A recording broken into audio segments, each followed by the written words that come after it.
Alright. Hello everyone. Welcome back. Today we have more casting from Alchemy League Season 5. We have two sets for today. So the first one is going to be NeoZz against Chanchilaru, as you can see on screen. Now, this was played in the first round of Sprint 2, which is also overall Sprint 5 when it comes to the whole tournament. And we know that because map for Game 1 is going to be Neptune. And then as you can see, the players, they had Syzygy as their map for Game 2.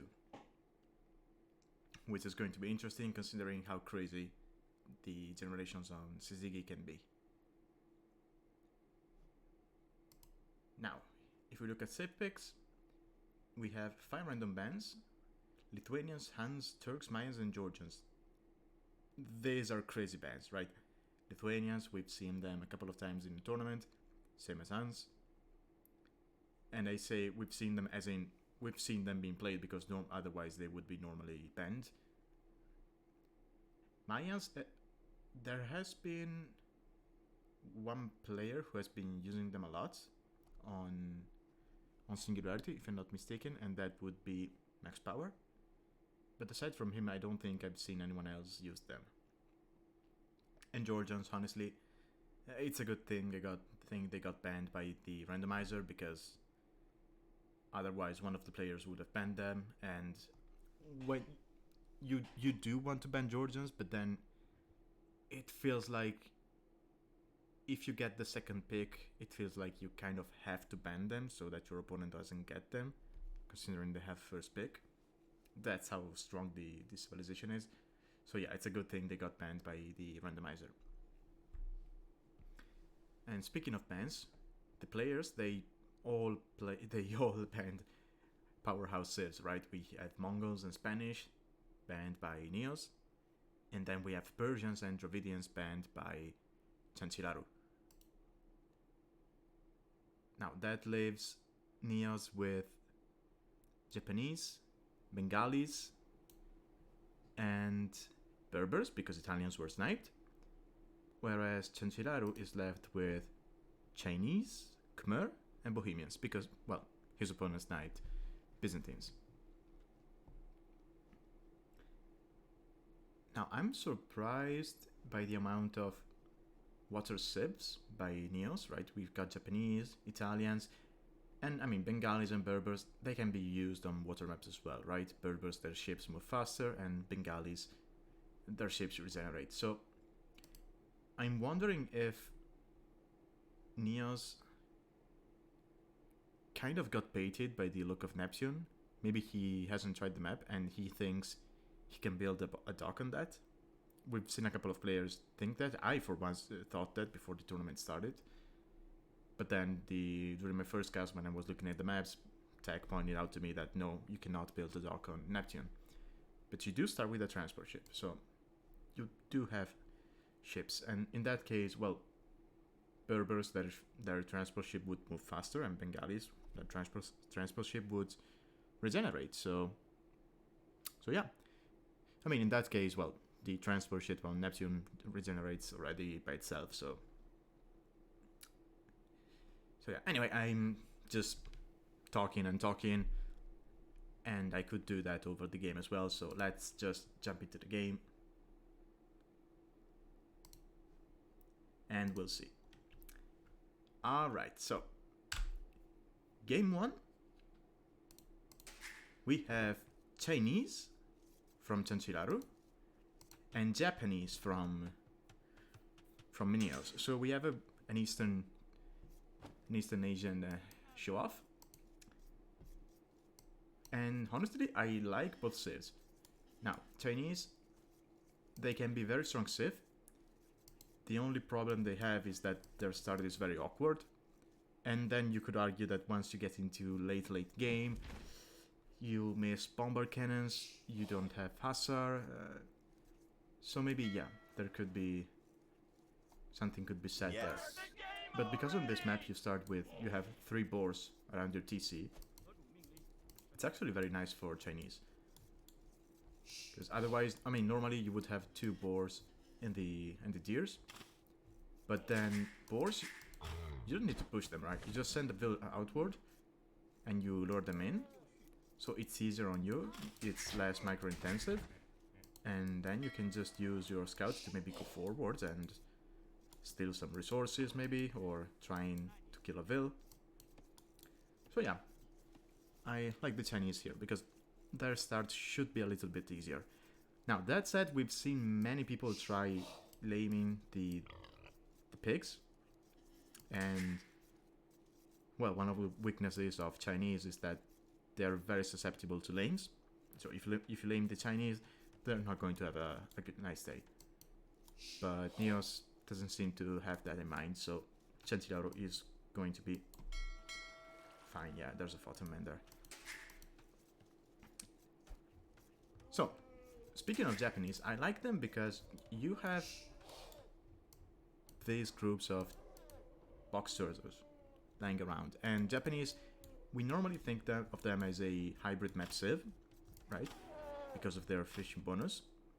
And sure enough, that's arguably their best bonus, their best economic bonus. But your mills, they still cost 50 less wood, so it's going to be easier for the Japanese player to just go around and drop mills on these little groups of fish, which is risky because then your villagers are going to be exposed. So you're also going to need to have map control in order to do that. You cannot play defensively behind this.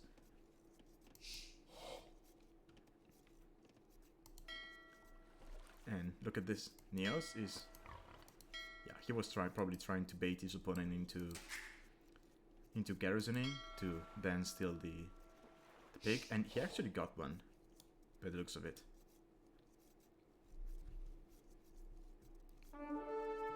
So nice start for the Japanese as well. Chanchilaru is now going to find out about the Gaia units in the middle shooting at your ship. Yeah. And he's probably going to lose the transport there. Meanwhile, NeoZz... yeah, this is what you can do with the Photoman and the transport ship. You can be annoying. But he's going to lose the Photoman. What the... ah. Oh. Okay, yeah, the Photoman is going to die. The ship... still alive, but I mean, even if it dies, who cares? It's empty. It's going to just respawn. You don't really care.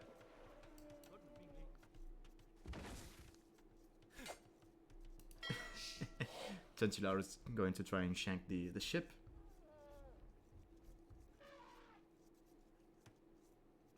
He's going to de-aggro the elephant. And NeoZz is just going to try and be annoying as much as possible. But that's fine. Chanchilaru manages to get the elephant back at home. Still only 25 seconds of idle TC as Chinese. That's amazing because he also got Loom at the start. And as you can see, he's ahead by 3 vills, and they're going to have very similar uptimes. Ooh, actually, no. I'm sorry. NeoZz is going to be about 30 seconds faster to feudal age. So this is basically a... did he get Loom? Oh, he didn't get Loom. So this is actually... oh.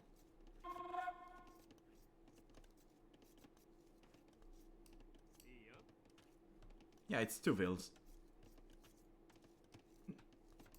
Yeah, it's 2 vills because Chanchilaru had to get Loom at the start. Now, Chanchilaru, I heard units being made. Ooh. We have a militia in the TC, okay. Chanchilaru now sending all of his eco to the berries. We have a militia on the woodline. That's...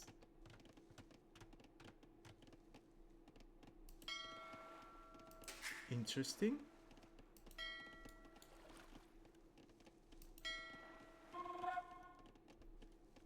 I mean, NeoZz still has a pig the transport, and I think he's going to be parking it underneath his opponent's TC just to be able to see what they're doing.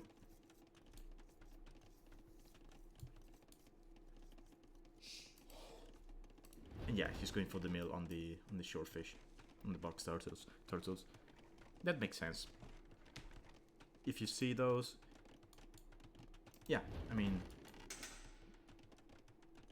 double mill doesn't matter, costs as much as a single mill for Chanchilaru, who also got man at arms.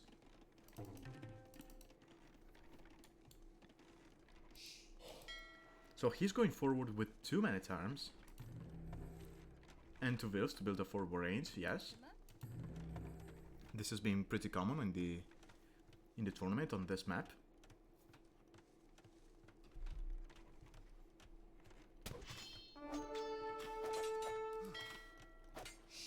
Do not lose the transport with the units in. Okay, perfect. Yeah, I think this was a misclick, right? Yeah, the militia, which was on the wood line, he's now sending it forward, I think. Yeah, he just misclicked and sent it there. So NeoZz, yeah, he's going to be jumping out with 4 archers. And he's going to see this. Oh, he's going to get 2 will kills. Should get 2 will kills.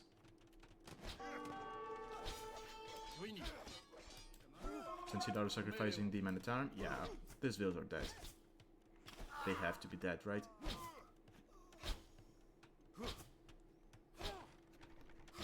Yeah.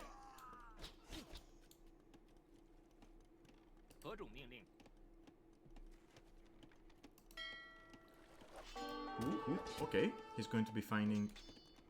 Chanchilaru is going to find a single kill of himself. But now, if you're NeoZz, he's sending his archers forward, and that's good. I mean, you want to get damage in, but Chanchilaru should know those archers are coming. He's walling up, so they won't be able to... I mean, they could still sail through here. And we've seen last time we casted, we've seen with Otter how strong this kind of play can be, right? You just jump out of the ship, and you start killing stuff. And that's 3 more will kills from NeoZz, is up to 5. And Chanchilaru is not really finding kills here because his opponent had archers defending of his own. The men-at-arms are really not doing too much. I mean, they're being a little bit annoying on the wood line, on the palisades, but that's it. Another veil kill from NeoZz. He's up to 6. He lost I think he lost the veil to the boar. And now he can just sit underneath the tower. Ooh, that's going to be another veil kill. Yeah. Ooh, Chanchilaru doesn't see this. Ooh. Oh, he's going to be finding so much damage. And I mean, sure, he denied the berries. He denied the fish here, but...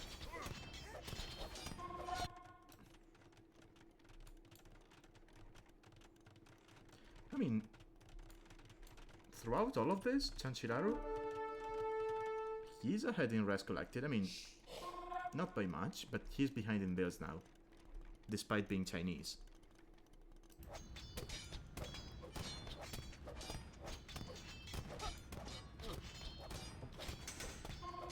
Yeah, and now resources collected, they're starting to become better and better for NeoZz. I mean, this farming eco compared to no farming eco is a no-brainer.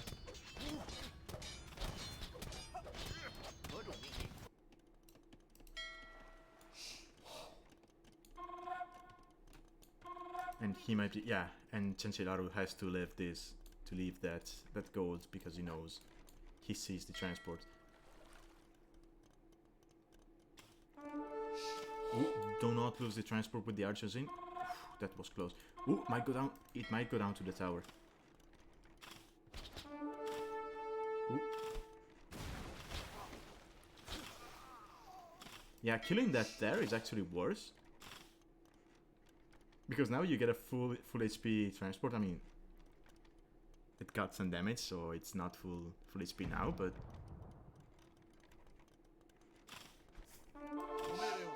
But yeah, these archers should not be able to do anything here, but now Chanchilaru, he has...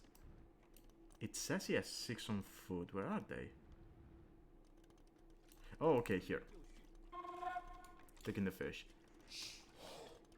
That's nice, but I think we might see a market from Chanchilaru. And he might try to go up with that. Which is not something you usually see from Chinese, but he could do it.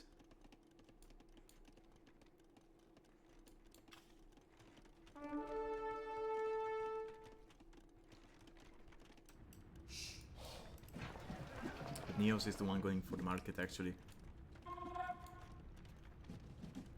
He's got a bill on stone.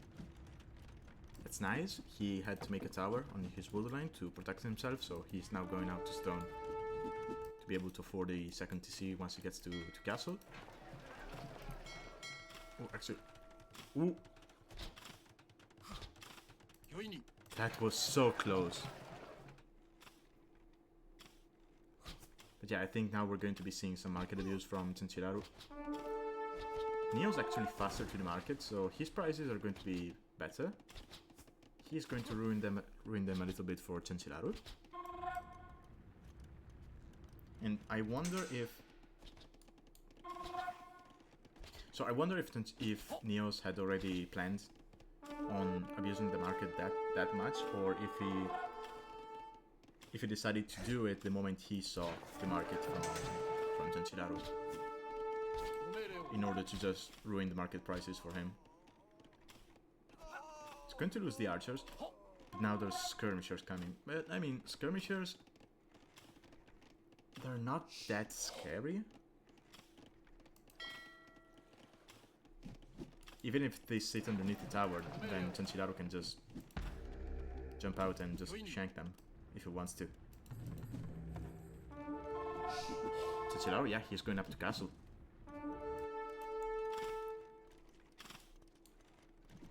By only using the market, and now I know he's got no eco, but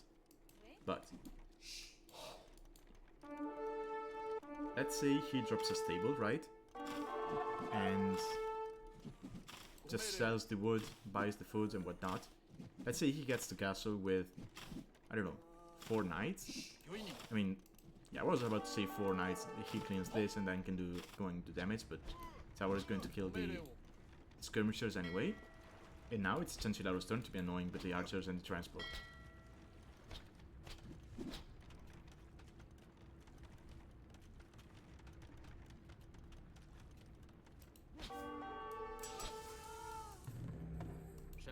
Ooh, finding some damage.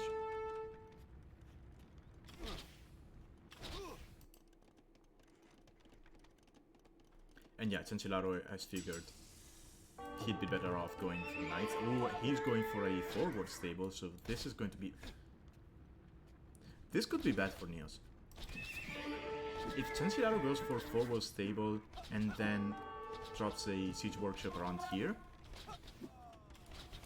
NeoZz could be in trouble. I mean, he could just go back to stone, right? And maybe get enough to build a defensive castle, double mining camp because it's cheaper, and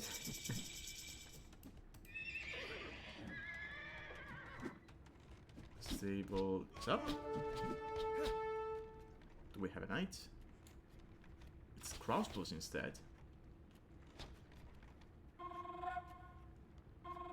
Yeah, siege workshop. Yeah.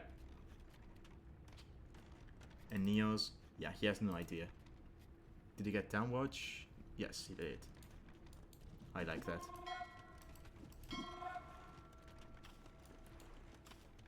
Do not run into the tower. I think if you're Chanchilaru, you wait to show this, right? You wait until you have like something like 5 knights and 2 mangonos, and then you show it. Transport is trapped now. He could try being ballsy and just run through here. TC's hit nothing anyway. But no, he's going to be able to get out, kill a build, jump back in, and run away. Nice. He's got more. Ooh, where did those archers come from? I think they went... Oh. Kills the vills. This is great for Chanchilaru. He's also keeping his opponent's focus here. So, yeah, that's what I meant. I would have liked to see more knights, but his eco, it is what it is, so... Maybe a monastery behind this? I mean, nah, probably not, right? Chinese monks are not that great. You miss redemption. I mean, you could maybe make a monastery to heal your knights and eventually get atonement if you think your opponent is going for redemption monk himself to counter your siege push, but yeah. NeoZz, now he sees the workshop, he sees the stable, and he's going back. He's worried. He's going to drop a university, probably for... Ooh, he's on the gold. That's a lot of kills.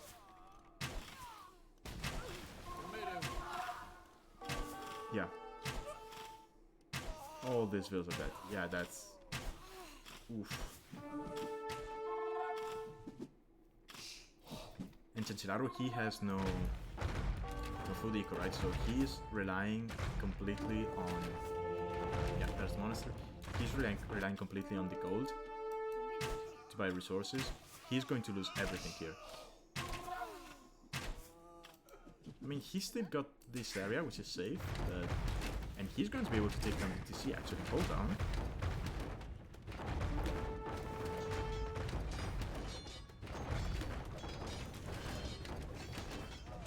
Yeah, and NeoZz, no TC. He's going to rush down AC's workshop, but he's going to need some very good mango and micro, because he's going to be behind in seed production. Now NeoZz, he sees the gold, now he sees the TC, so he's probably not going to be... I mean, if he drops the units there, he can harass the wood line. But we have another TC over there for Chanchilaru. Okay. Mostly for the fish.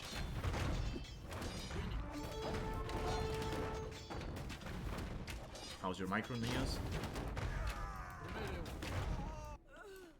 Oh, he's not microing. He's microing this. He's killing everything. Oh. Chanchilaru finally sees that. And he might get distracted and lose mangonels here. One goes down. The knights are going to run in to snipe it, but there's a knight for NeoZz as well. And there's a monk here. He could convert the knight if he wanted to. But no, Chanchilaru's push gets... Yeah, 4 mangonels lost for Chanchilaru. He's actually not that far behind in builds. And that's because he's got TCs. Plural, and NeoZz still... He's now dropping his TC. He didn't drop another one after his initial one went down. And now they have the same vill amount.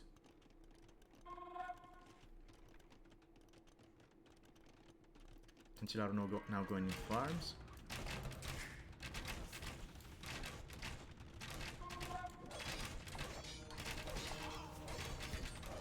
Of course we have CA now, because it's 2025, so everyone is going CA.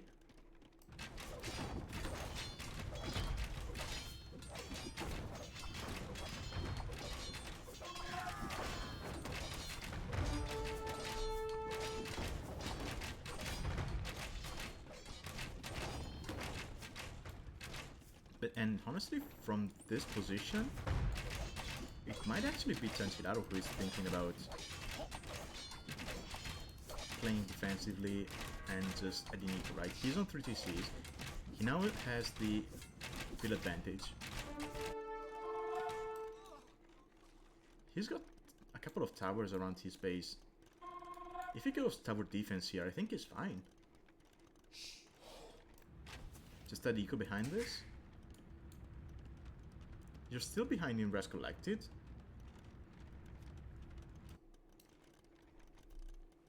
But that might not be the case for too long.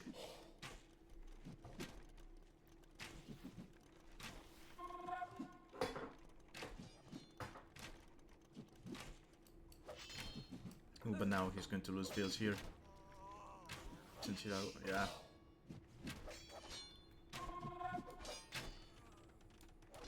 We have a defensive castle. Okay, this castle...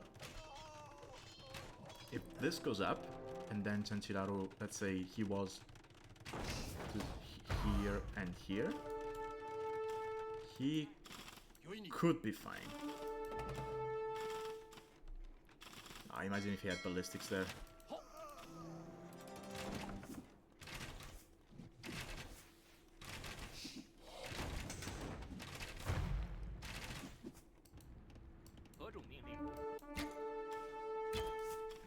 CA is going to go down to the tower. Okay.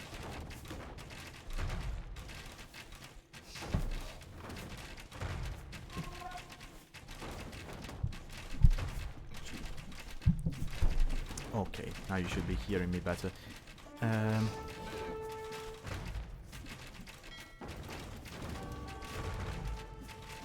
Ooh, that's nice for NeoZz. He's got a hill here. So, I mean, I think only this Mangoner is on the hill, so he's going to be able to take down this TC quite fast.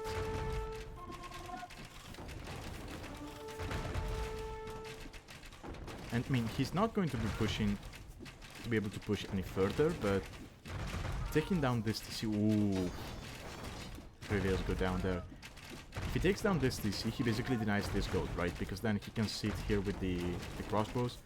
He's going to be out of the castle range. And yeah, Chanchilaru has to give up on that gold. So Chanchilaru, he's going to be safe in this little area, and that's it. Alright, NeoZz. Just kills the Leonovoo with his own. Behind this, NeoZz's eco is not... I mean, it's not amazing because he was pushed, but he's developing it quite well. Ooh, Chukonos. I don't know if I like that.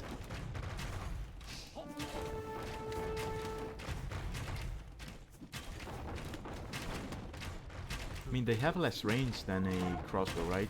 Ooh, he's still missing Botkin.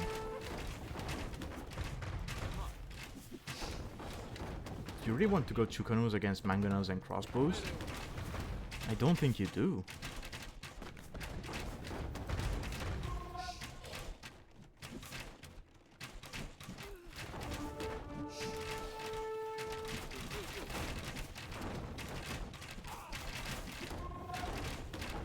I mean, don't get me wrong, Chukonos, they can deal more damage to the Mangonels than a crossbows ever could, but because they have less range, it's harder for them to actually be able to hit the Mangonel without taking a stone to the face.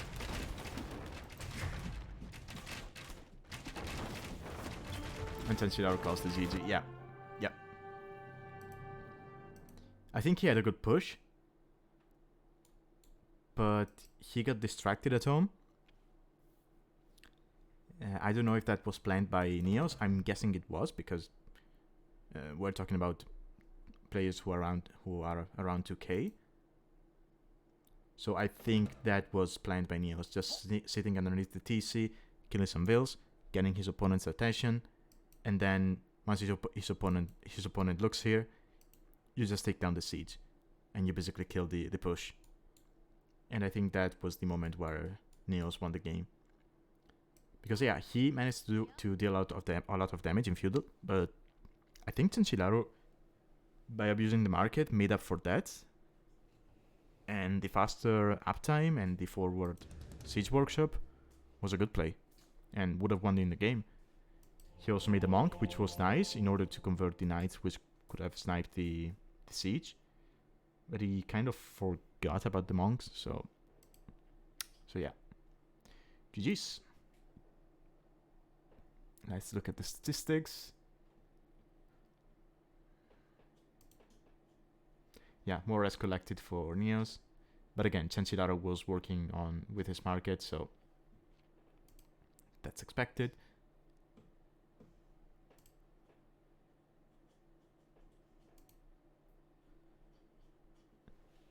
And similar APMs. Okay, let's load up game 2 then.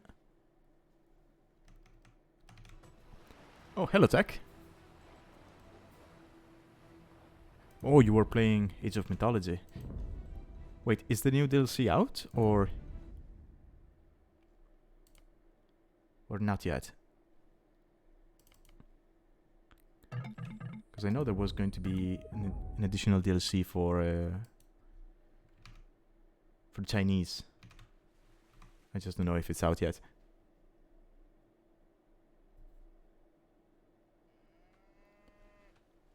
Oh, okay. Okay, so we have game 2 on Syzygy. Actually, let me give the point to NeoZz. Now, as always, we have 4 different biomes, so let's go through them. Up here in the north, we have something which would look like an oasis, something like that. So we have some elephants, actually a lot of elephants, some cows here, a couple of ostriches around, and then some wood and a little bit of gold over there. Now, in this marshy area, where NeoZz is building his TC, we have some more elephants, some more hunts.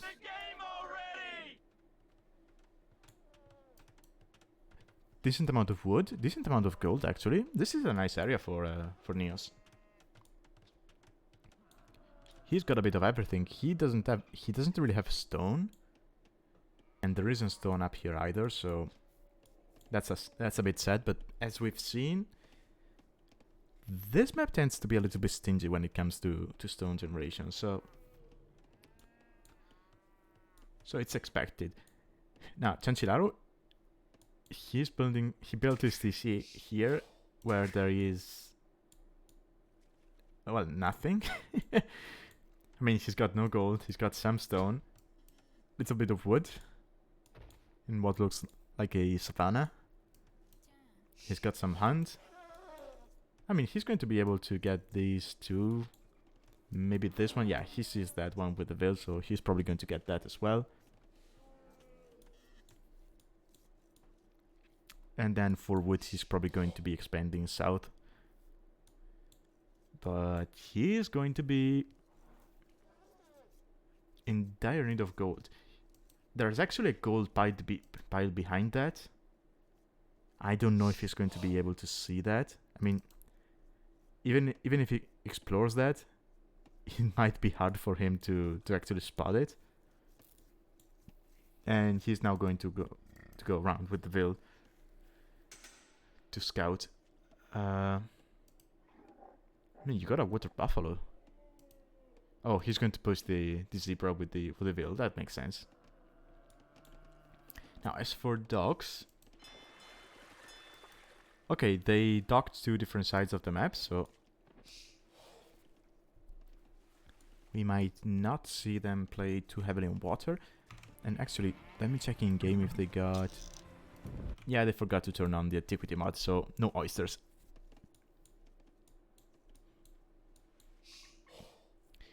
As for relics, okay, there's a couple here, there's a third there, so Chanchilaru actually has access to 3 relics. Could easily get this one. But that one is kind of far away. I mean, if this relic wasn't here, but it was right, I don't know, here, Chanchilaru could have thought about a relic fixer if he wanted to.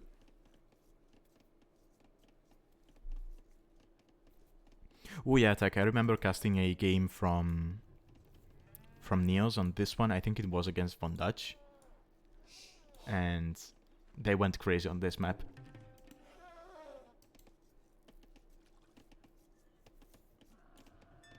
So I don't know too much about NeoZz as a player, so I wonder if he's actually a Nomad player?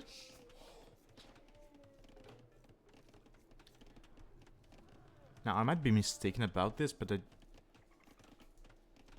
I don't think the French community is particularly known for nomads. I mean, if you think of nomad, you generally think of the Chinese community or the Finnish community. Whereas when you think of the French community, you mostly think of Arabia, right? Now, I don't know if OS Plus is putting that much practice into Nomad.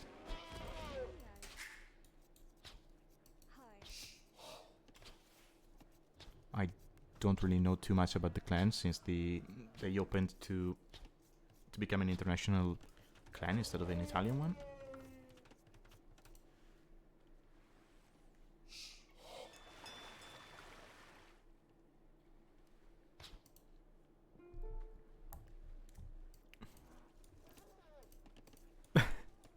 Oh, so NeoZz saw that being taken.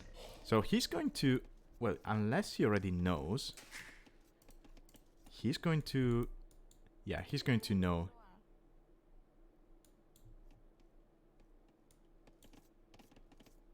He's going to know his opponent is down here. I mean, he will have the confirmation once he says this elephant go this way. If Chanchilaru takes it. I'm actually surprised. Oh, actually, oh, he doesn't know about the boar. He found some cows, which is nice. Oh, he was talking about that. Oh, I missed that. Yes, Chanchilaru just laying the boar up here. Okay. Okay, NeoZz is going to be up faster than his opponent. And he's Bengali, so he's going to get 2 extra vills for free.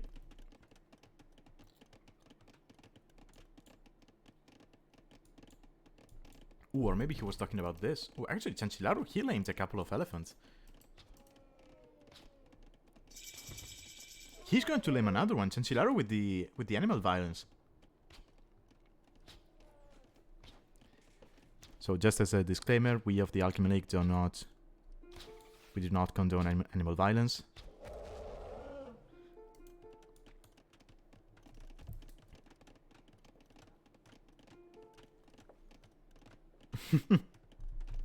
Yeah, he killed 3 elephants.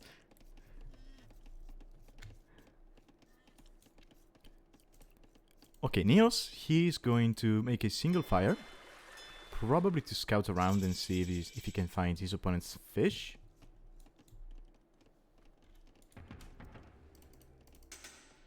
Ooh, he doesn't know about the dock.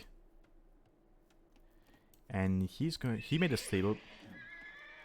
Okay, scouts probably to see where his opponent is. I mean, he sees the house, right? So he's going to know his opponent is over there. So this is going to be scout and archers for NeoZz. Okay.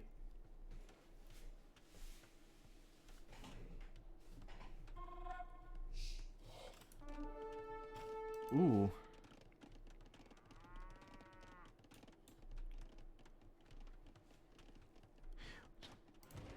So by that, do you mean if I believe it's a good thing that they can dock block?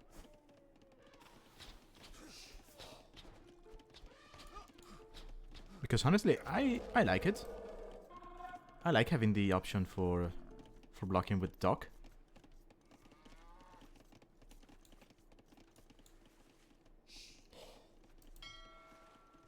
and it's something we have on Saturn as well, right? So it's okay to me. Also, it is balanced because yes, you dock block, but then that dock is not efficient at all, right? And we see that on Saturn as well. If you dock block on Saturn, that dock is not going to be efficient. So in the end, it just works like a wall. And that's fine, in my opinion. You choose to sink that 150 resources into blocking, and you kind of force your opponent into having to dock your side.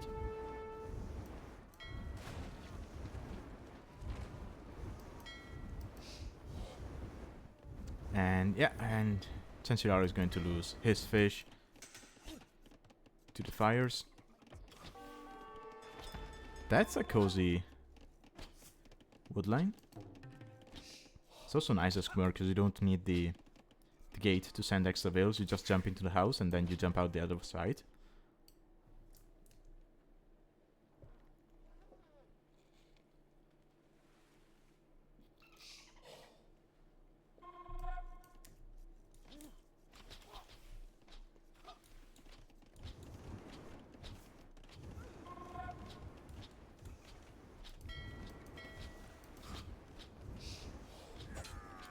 I mean, it is expensive, but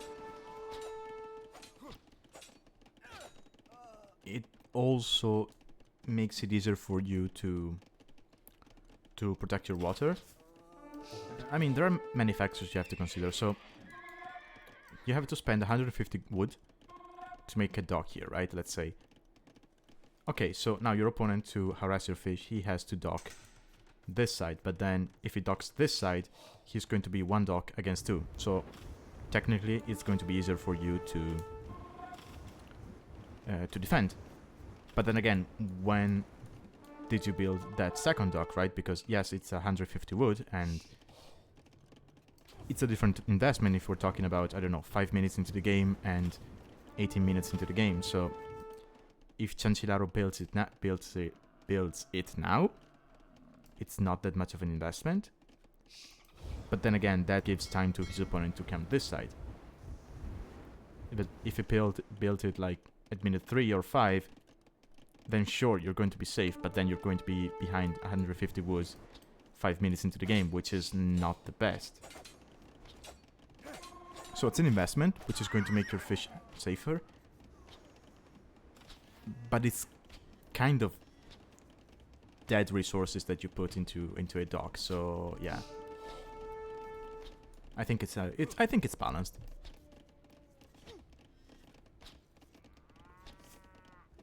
And honestly, considering how NeoZz, I mean, this is a specific case, but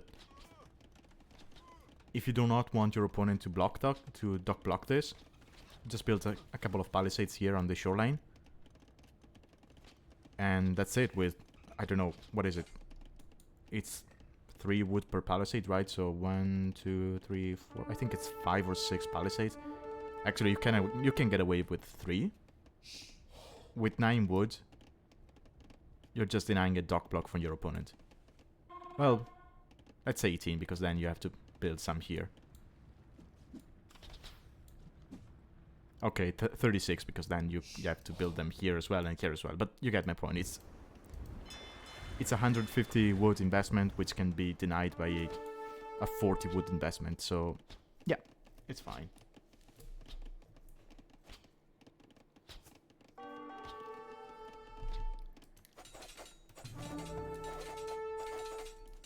Now, that said, Chanchilaru is going to be very aggressive, and he should be, right? He knows he's got no resources around here. So he needs to have map control in order to get some gold.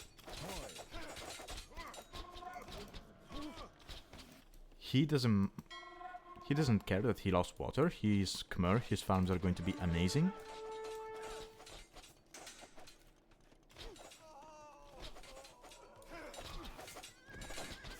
And he might be able to find some kills here. So, okay, kills a scout.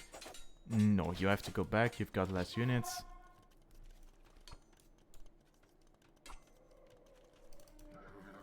And yeah. And you also have less upgrades. Ooh, NeoZz is about to have forging as well. He's going to lose the scouts before Fortune comes in, though, so...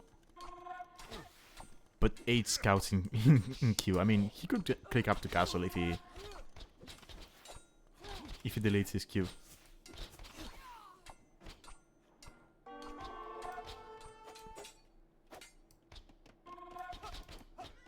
Chanchilaru double stable. Oh, this is going to be a prolonged feudal fight.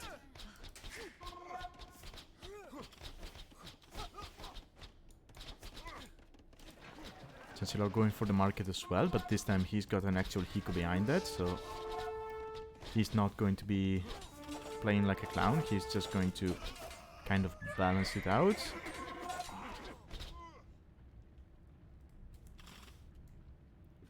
Ooh. NeoZz taking a couple of shots from the TC.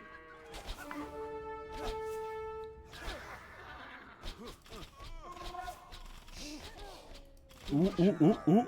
2 archers, 3. Could it be 4? Yes, it is 4. Well, 5 you count the one from before. That's good for Chanchilaru. He needed that. Because if you look at the eco, he's 13 units behind. Granted, 6 of those are fishing ships, so he's 7 bills behind. And you can see that in res collected. I mean, 25 minutes into the game, almost 4k difference in resources collected.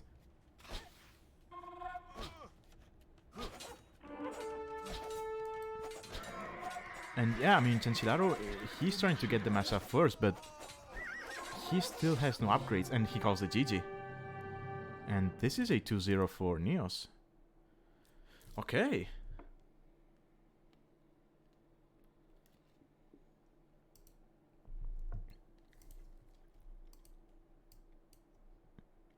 Okay. That was interesting, and honestly,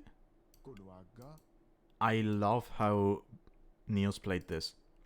Because with Bengalis, if you're playing kind of Arabia style, so if you're going for your classic scouts and archers, when you get to castle, you don't really have that many options, right? You have no knights, you have no camos, you have crossbows, but you're missing Thumbring, so it's kind of awkward for Bengalis to survive in castle, unless you rely on the Ratha if you go for the fast castle build and whatnot. So I actually like when people play prolonged feudal with Bengalis, because you have a crazy eco behind that, and your feudal units, yes, they do not have any bonuses. Well, actually, their scouts, they deal extra damage to skirmishers. But yeah, just go prolonged feudal and prevent your opponent to get to castle and have that technology advantage.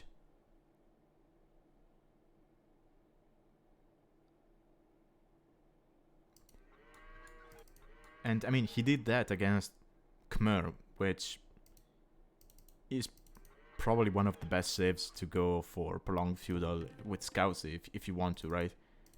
Because of that farming bonus. So yeah, as Tech is saying, this is a non-trivial victory, because his opponent's save and the player were very good as well. So yeah, very nice set. Well done to both players. Statistics, well, economy, as we were mentioning, Bengalis, they do have a better economy, so more res collected for NeoZz. He also still had water, so that plays a role in that.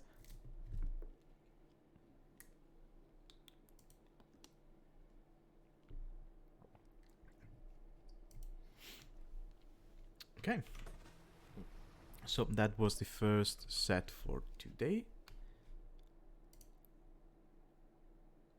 Let's get back to the draft and let's see what we have for our second set, which is going to be Oladushek against Loliet, also known as Leonovoo or Leon. And this was played in the current round, so this is going to be the second round for Sprint 2, which is the overall 7th round. And for our first map, we're going to have Asteroid Belt.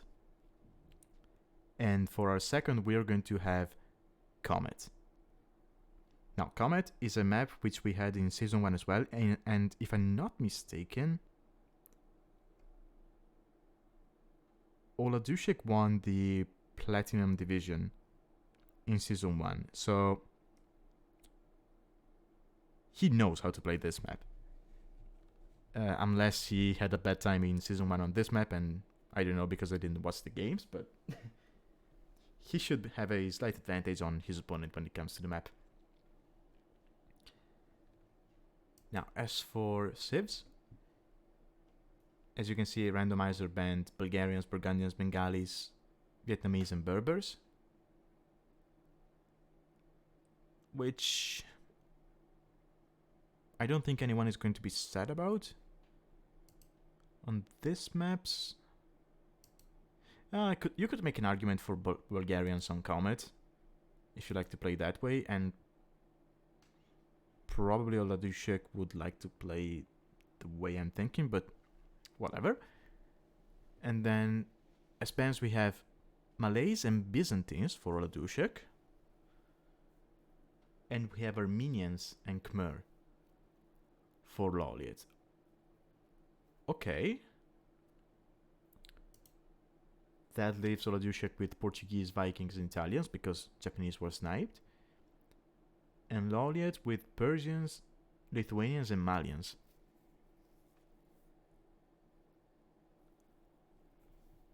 I'm actually surprised Oladushek went for the Dravinia snipe and let his opponent have Lithuanians, Malians, and Persians. I would probably go for the... Probably for the Malians. I think of these 4 civs, they are the more versatile one. So yeah, I would probably snipe the Malians, but I can see why Oladushek would want to snipe Dravidians. Probably for Asteroid Belt. But yeah, anyway. Enough talking, let me load up the games. And yes, Tech, Oladushek loves aggressive maps, so I'm very excited to see what he's going to be doing for us today.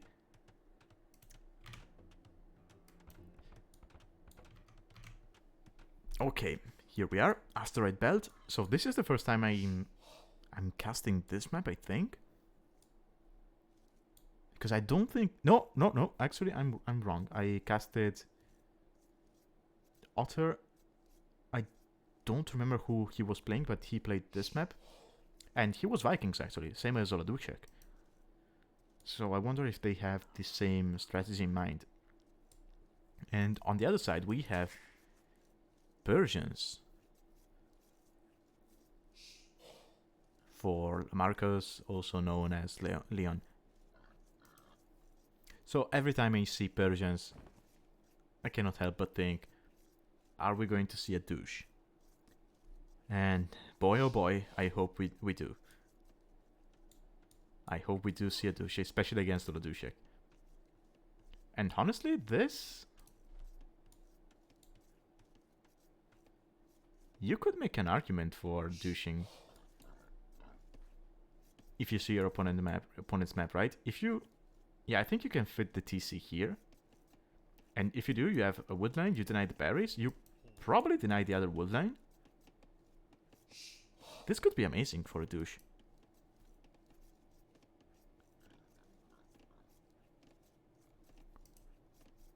But I don't think that's what Marcus is thinking. Okay, we have a very weird generation here. I'm not used to seeing like a single woodline like this. I think normally there would be like an open spot here, and you would have this woodline maybe a little bit more to the left, slightly bigger. I don't know. Anyway. And this could be slightly better for Lamarcus in the long run to expand, right? He's got easy access to this open area, whereas Oladushek, he's got this one where I don't think you could even fit a TC. But I mean, Oladushek is going to go aggressive, so that doesn't really matter.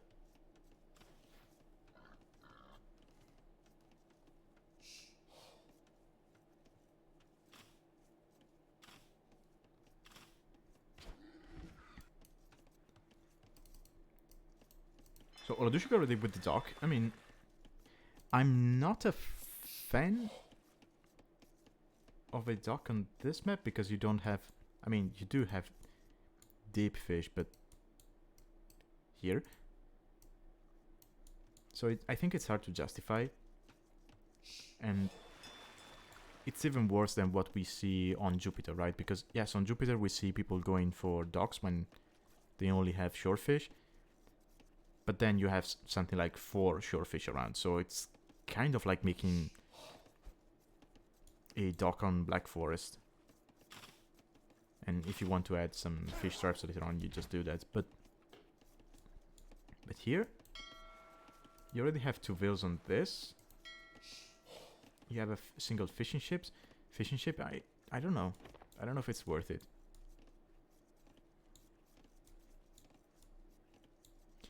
I mean, I can see why Vikings would want to make a dock if you want a longboat, but then you do not have access to those until Castle Age, so...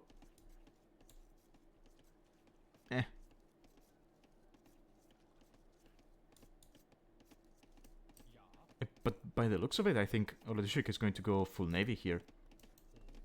This is not your standard scouts or archers build, right? He's...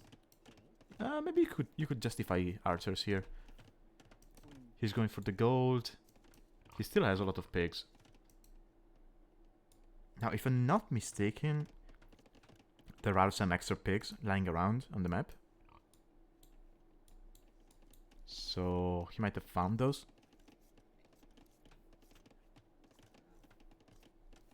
But yeah, so both players up.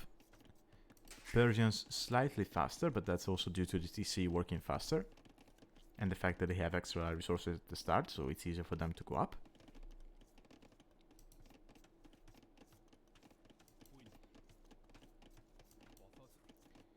I mean, it's 4 vills on food, so yeah, this is definitely a navy build.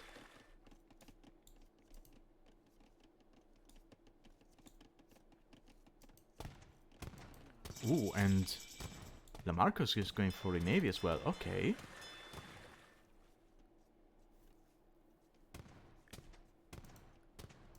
Galleys, I mean, they're going to be produced faster for the Persians, but they're cheaper for the Vikings, so in the long run, this could be much better for Oladushek. He's also able to afford... Ooh! Photoman killing a fishing ship, that's nice. That's a nice find for Oladushek. So, you already see the difference in prices, right? Oladushek already has a blacksmith up. His opponent is getting it now.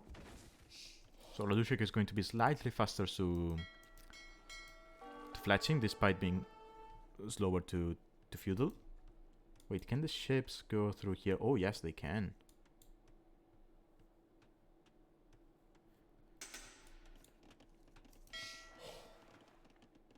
Marcos should be able to snipe that. Oh no, he won't. Okay.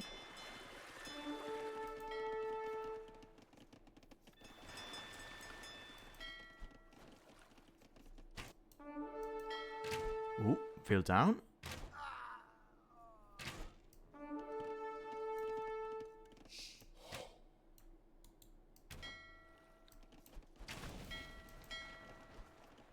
Okay, Oladushek lost a galley.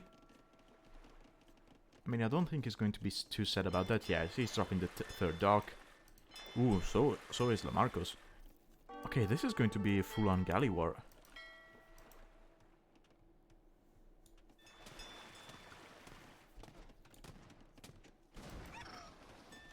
Okay, a fishing ship goes down for Oladushek.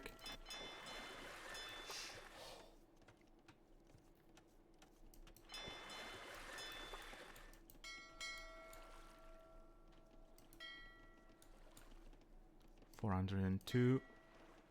Yeah, so they have the same amount of ships, but Oladushek, as you can see, he managed to deal damage to many of those. So he should be able to snipe them.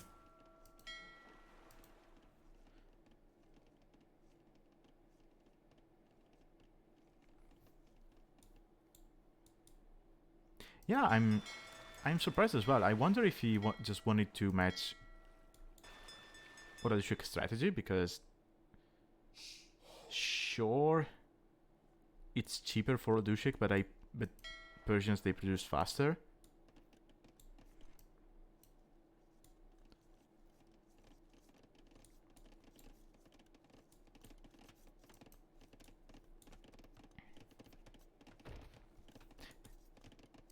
Now, what's awkward about this map? Ooh, Will survives, nice. So what's awkward about this map compared to your standard water maps is that, yes, you can go for navy play, but that's going to be for military only, right? So you will not have a fish eco behind that. Whereas on islands or a hybrid map, yes, you're going to be fighting with the galleys, or with the navy in general, but then you're going to have 4 to 5 fishing ships behind that, right? So that helps your eco. Whereas here, they're going to have to switch to farms pretty soon, and we already see a mill from Leon, so we'll probably see horse collar afterwards, and then the farms.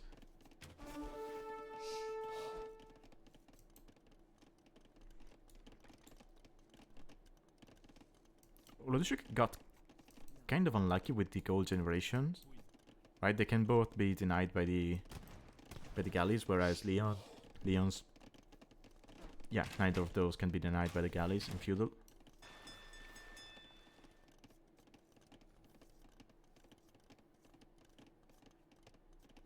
Oh yeah, we have more idle DC for Oladushek. I think... Actually, overall, this is a...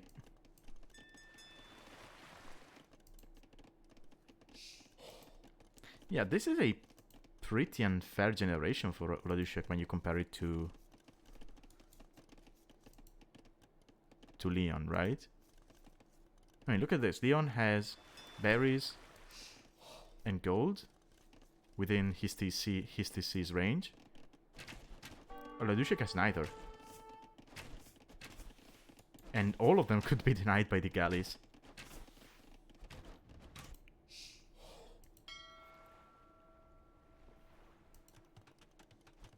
Ah, yeah, I guess Leon's woodlines can be denied by the galleys. Probably this one as well from Oladushek, but this one is safe. So, oh yeah. Yeah, that's fair. Now galley numbers are basically the same, but as you can see, Oladushek is being careful and keeping them all together, whereas Lamarcus is kind of spreading them around. So if Oladushek catches wind of this, he could try to just whittle down the numbers by taking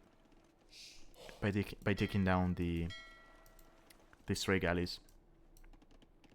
Now Leon, quite wisely, he migrated to the north now to get wood, because, well, for once he knows these are exposed, and we might see a couple of vills go down here, but he also knows they're going to be running out of wood quite soon. Ooh, okay, nice. So you might as well just go north now. And so did Oladushek. Actually, I don't know what it is, but this looks so nice. So cozy with the house here, the mill, the villagers just fishing. Ooh, Oladushek got in between, but he can actually just fight this. Yeah. Yeah, you just... Yeah, Oladushek is going to lose basically no navy. Look at the difference.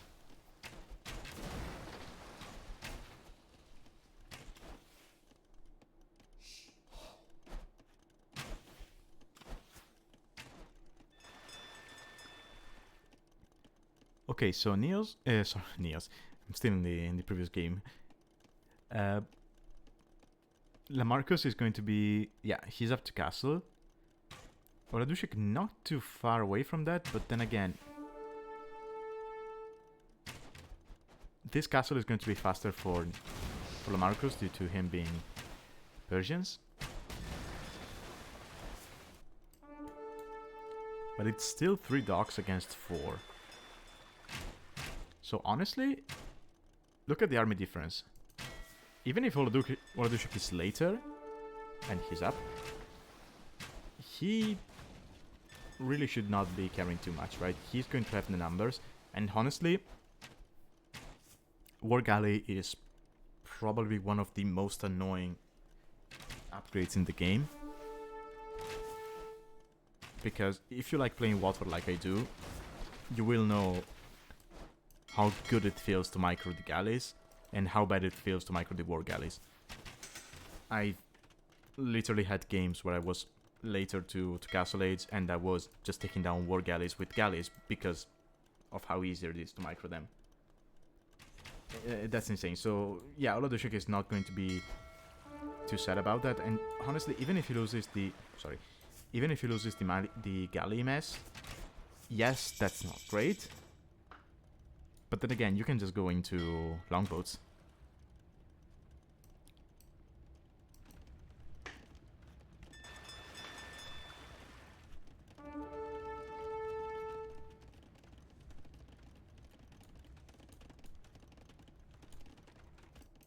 Get TC here from Leon. And Oladushek, woo! That's so nice. Yeah, and just you just micro now. Or you don't, I mean, you got numbers. And good job from Oladushek. He's going to be able to justify War Galley here. Yeah, I think you get War Galley. Even if you're going into longboats, you still get it. You've got 21 on the field, 3 more coming. You just get it. And honestly, yes, longboats are nice, but if your opponent is not going fires, you could just stay on War Galleys yourself, right? They're cheaper than longboats. And they're cheaper for you than they are for your opponent, so yeah. I mean, that said, longboats are amazing at taking down buildings, so I mean, you could just go for a mix of galleys and longboats.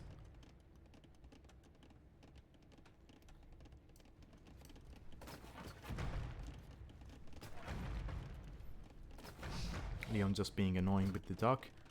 Ooh, that's a nice find from Oladushek. This could be devastating.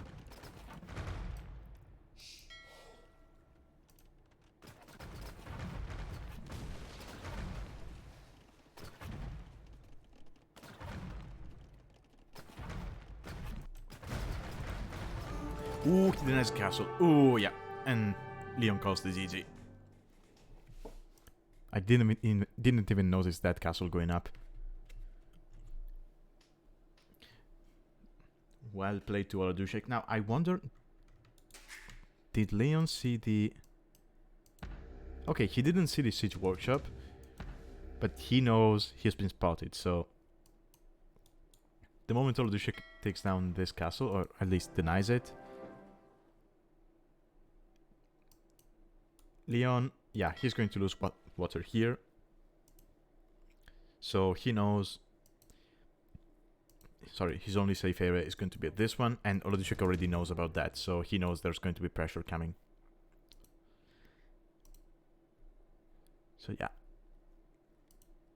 Well played to both of them.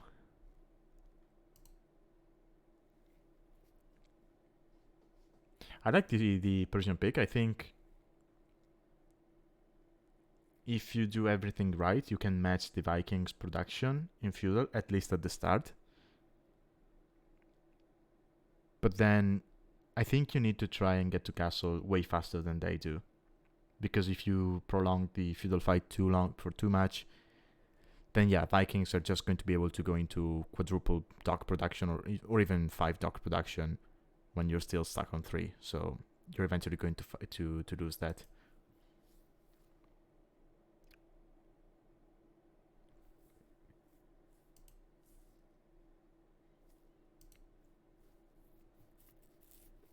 Ooh, Oladushek winning the Galley Micro despite having lower APM. APM, as always, is overrated. And anyway, let's get into game 2 now, which is going to be on Comet. And we have Italians from Oladushek and Malians from Lamarcus. Alright.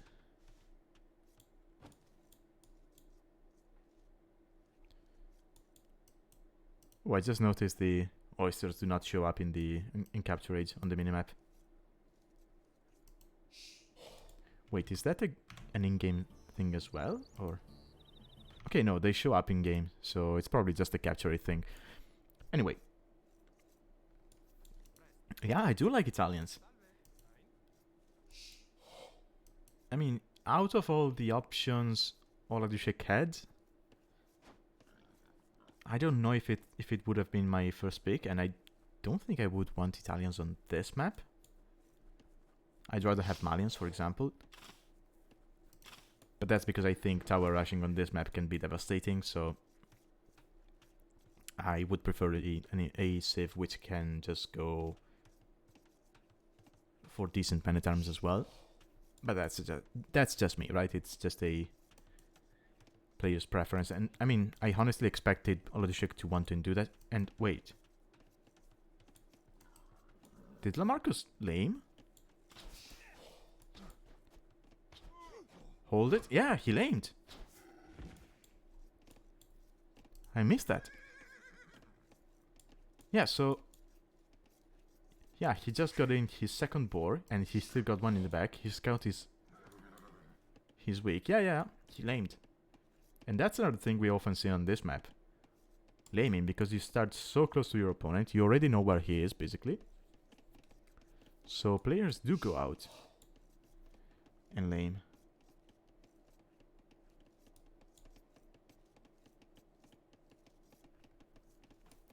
Yeah, Tech, it was Lamarcus, not Oladushek. That's wild.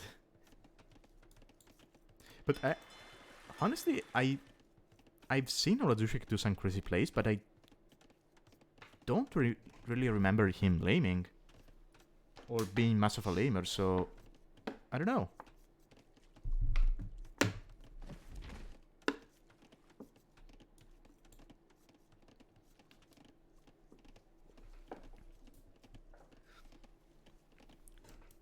But yeah, while we have Dark Age unraveling, let's talk a bit about the map, because I think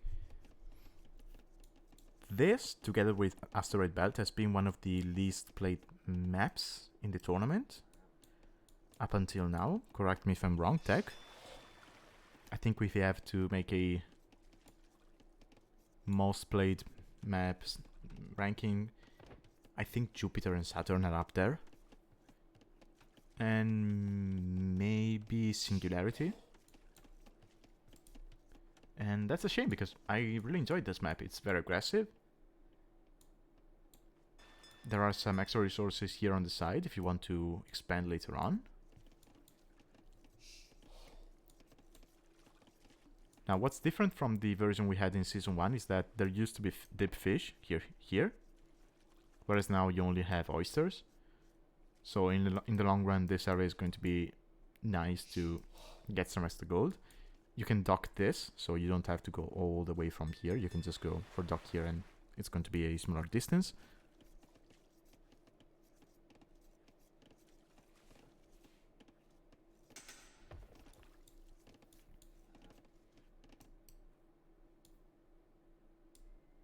So players, okay, so you see Oladushek, he's opting for the fishing ships, and they dock to get the shorefish. we've seen plenty of players also making mills. And, I mean, you could justify both, right? The dock is a little bit more expensive than the mill.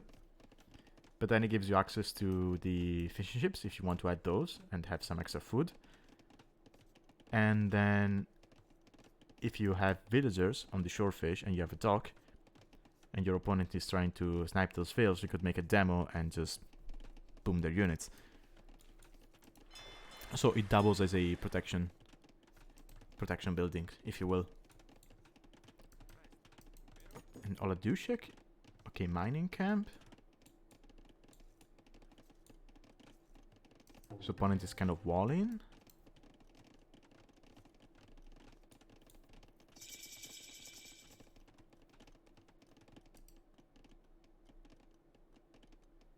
Now, Leon is going to know about the dock now. Wait, did Leon scout the back of his base? Yeah, so he knows about the shorefish. I'm surprised he's not taking advantage of that. Double archer range. Okay, this is going to be a very aggressive build from Leon. And it's honestly a good call because, generally speaking, going double archer range, like you would do in Teen Games Arabia, is not that great in 1v1 because you're going to be very much behind in eco. So you either do a lot of damage or you're basically dead. It's very hard to make it work, but if you know you're against a dock build, then you should know that their military buildings are going to be up later than they usually are on Arabia. So you actually have a bigger window to do that damage. So yeah, I really like this approach. He's going to need to do a lot of damage. And Oladushek, ooh, that's a nice tower. If he now walls like this, his gold is basically safe. He's then going to have to worry about this wood, but then you can just wall like this. Whoop, to the TC, and you're fine. Ooh.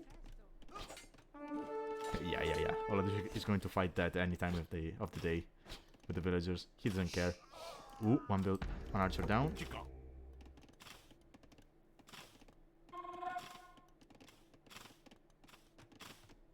Oh, ah. Nice.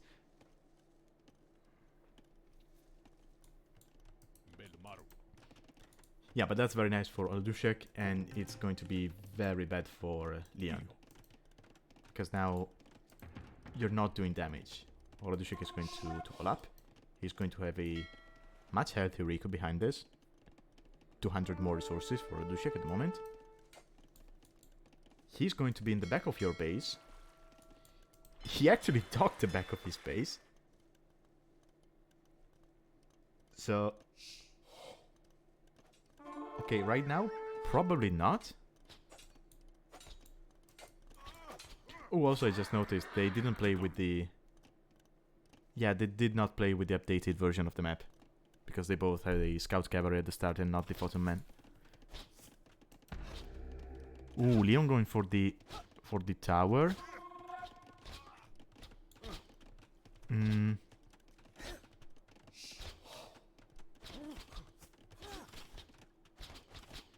Yeah, that's a good tower.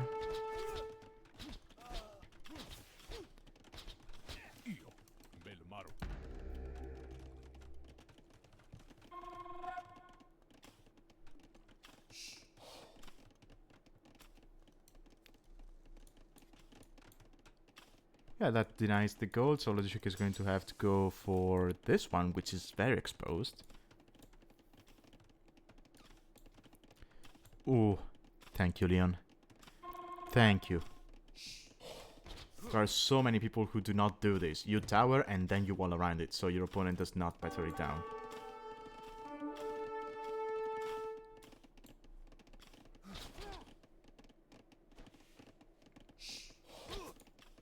Yeah, I think this map is very good for many times towers. Because of how close you are, and I mean, generally speaking, you tend to have bigger wood lines, right? Whereas here, for example, Oladushek has 3 different wood lines, but generally speaking, I think you tend to have 2 big wood lines. And so, let's say you go for a tower here on this one, and then you move for another one here, and you've suddenly denied 2 wood lines and maybe a gold, like in this case. So yeah, it's pretty good. You're also close to your opponent, so you do not have to walk that much to get there. I actually remember people in Season 1 playing Teutons on this one and just going tower rush. And it worked out. I think I actually died to that in Season 1. I think it was against Raven.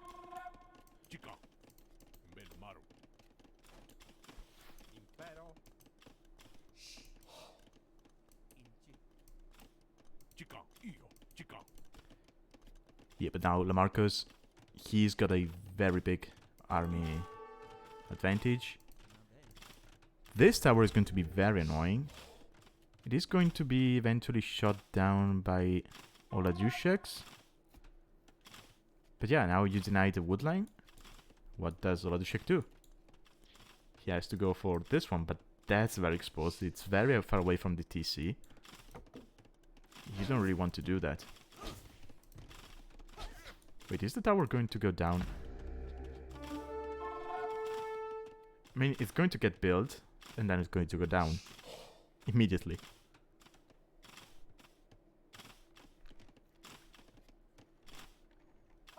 Ooh, ooh, ooh. Archers killing the fishing ships. Yeah, look at this. The tower went up. Shoot the Vil, maybe? Yeah. And now it's down. And Oladushek gets back his wood axes. Ooh, Oladushek is up. Now, as Italians, it's cheaper for him, so... I mean, normally I would say that's not too surprising, but considering how much pressure he has been dealing with, and the fact that he has more idle TC time, I'm pretty surprised by that. And now it's Oladushek who has the army advantage. Hold on. Ooh, because Lamarcus lost some archers to the TC.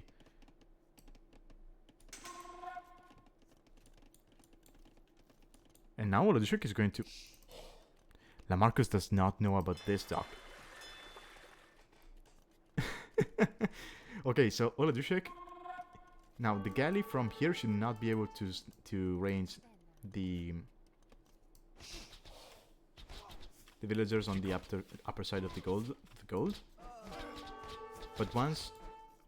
Yeah, okay, he's going to run. But once Oladushek gets to castle, gets Botkin and maybe even War Galley, he can deny this gold. And so Lamarcus is going to be forced to take this one, but then...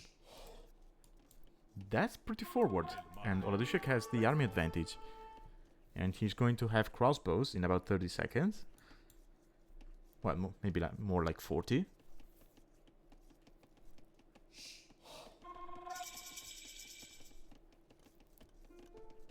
And Lamarcus calls the GG. Wow. I mean, the moment I saw this tower go up, I thought... Ooh. Okay, Oladushek was taking this fish as well. I didn't notice that. There are so many resources spread out around the map. It's very hard to keep track of every single vill. So when this tower went up, I thought Oladushek was toasted. Was toast because, well... It denies a woodline, denies his main gold, his other gold is exposed. But... He defended well. And look at that. He made less archers and now he has the army advantage. Which, I mean, I know Lamarcus lost a couple of archers to the TC. But did we miss a demo? at some point, because that's a lot of kills.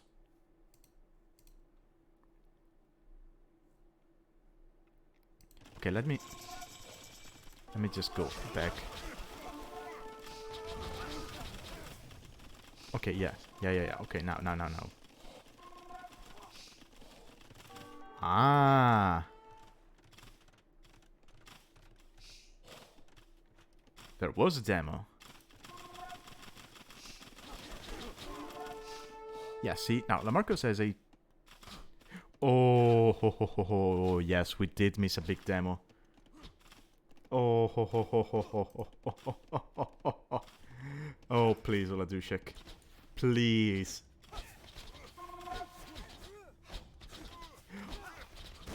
Oh my god! Okay.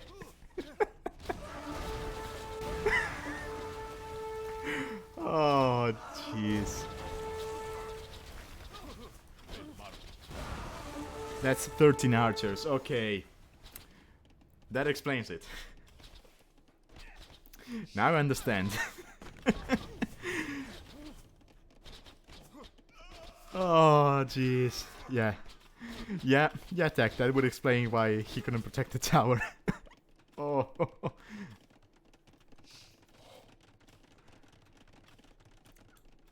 Well, someone needs to show that to Otter, because he was bragging about the demos he got into on my knights and on my scouts in sprint 1, but that was even better.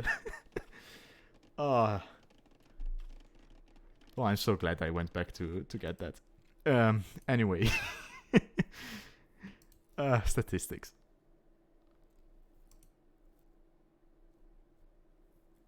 Yeah, more kills from Oladushek. I mean, so Lamarcus had a 12 advantage in Army I, but that's the amount of archers that went down to the demo, so yeah.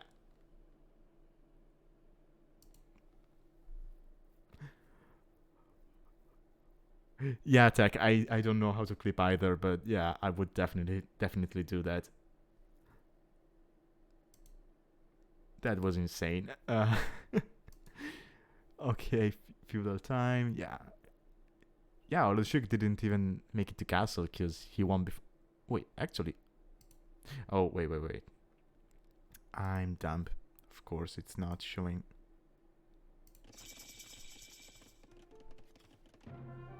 Okay, now that we are at the end of the game, we should be seeing... Yeah, now we see the castle time. Yeah, more resource collected from Oladushek, who was just merrily fishing behind his opponent's base. Was now going to deny that gold, yeah. That was good thinking. I think he realized his opponent was not making use of the water in the back of his base. So I figured, well, if he's not going to use it, I will.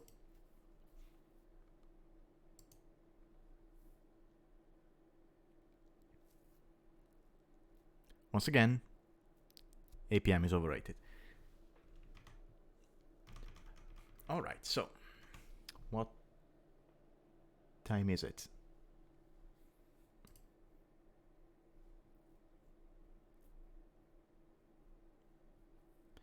Okay, I think... Yeah, we do have time for another set, so... I didn't plan this, but... I think I have some Rex from Sprint 1 laying around, so I might do one set from Sprint 1. Let me see what I have available.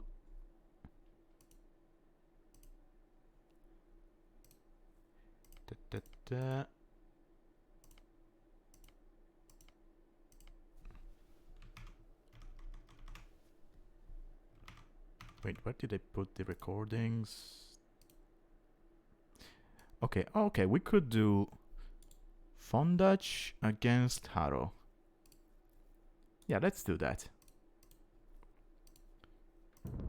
so we keep a high elo stream. Well, high elo set, not stream. I wouldn't call my stream high elo. Okay. Let me get the drafts real quick.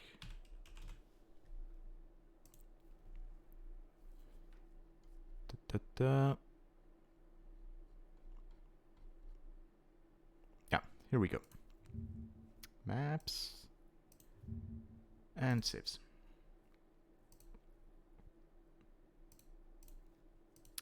All right, so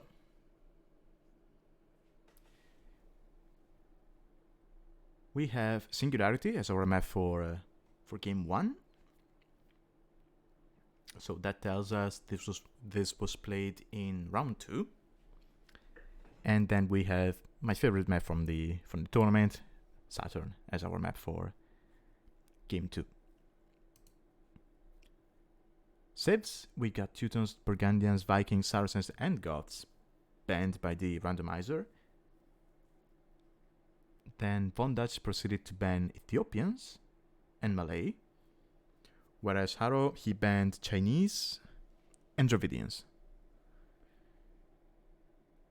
Now Romans and Persians were sniped. I'm a little surprised by Romans. I would have expected people to snipe Japanese, but I guess Romans are pretty scary as well, so that makes sense. That leaves Von Dutch with Japanese, Berbers, and Khmer, and harooooo with Lithuanians, Italians, and Portuguese. Yeah, all saves make sense to me, considering the maps. So yeah, let's jump into the games real quick. Let me load up the first one. Hopefully we keep the streak of old racks not breaking. I'm so glad. I don't know what they changed in the game, but old racks have not been breaking up for me, so that's fantastic. So here we are. We have Singularity. We have Japanese from Von Dutch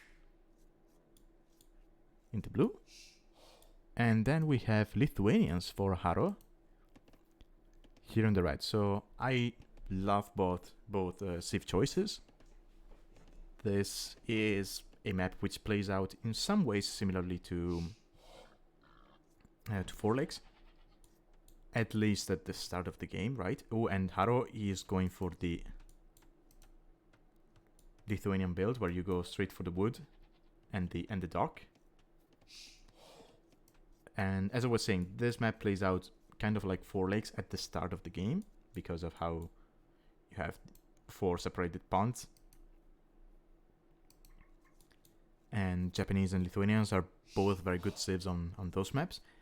Now, the way this differs a lot from Four Lakes is how players are going to need to expand to get access to more resources, right? Because you have some stone and gold in the outer ring, but here's the catch: you can build a dock here, so you can have navy going around here, and we've seen players just taking map control due to the navy.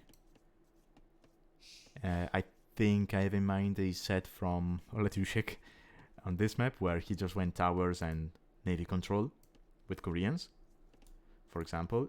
That's not something you see on Four Lakes. And then you have to consider the way you're going to get these golds later on, because it's not going to be very efficient. Now, what I also like about the Lithuanian pick here is that, you know, if you just loaded the map up before playing this set, you would know that the relics, they all spawn on this belt in the middle. So you do not have to scout too much with the Lithuanians. You just know where your relics are. Now, that's good, but that's kind of a downside, because then your opponent knows where they are as well. So it's going to be it's going to be easier for you as Lithuanians to find them, but it's also going to be easier for your opponent to just steal them. And yeah, and honestly, Fondaci is going to have easy access to these two relics. I mean, this one is basically sitting on his DC, so yeah, we'll see. By the way, Haro with the Lithuanian build, he got 30 seconds of idle TC time, so maybe was a little bit rusty with that. He's got 2 fishing ships out, but so will Bondage, and he's Japanese, so they're going to be working faster for him.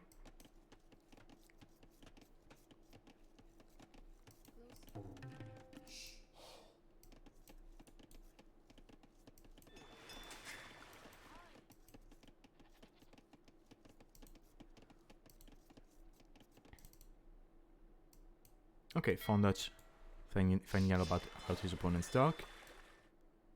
Haro should be able to see... Yeah, he will see the dock in a moment. He could actually try and snipe the villager there. Yeah, Haro went back with the villager, which I like as a choice because you cannot exactly wall it in the way you would on other maps. But yeah, Haro just... Yeah, he was just scouting. I don't think he was paying too much attention to the default man. He could have gotten that kill if he wanted to. And he's up to feudal. Fondage will probably be as well. Yeah. Yeah, there we go.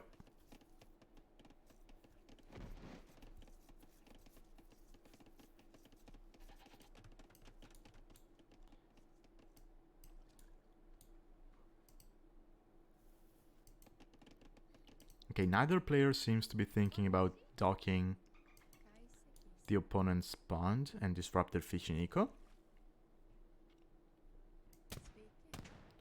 Ooh, I think this villa's dead. Yeah, she's going to die. Oh, oh. The Photoman kind of backed out there. Oh, actually, yeah.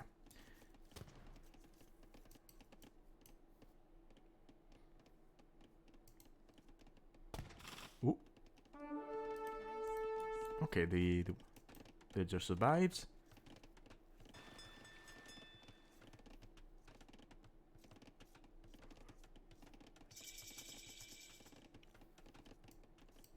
Yeah, I think if the Photoman didn't bug there on the house, the villager would have died.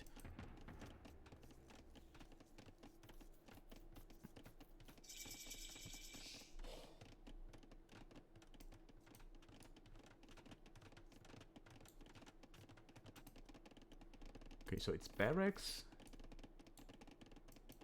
We're probably going to be, yeah, archer range for Fondage.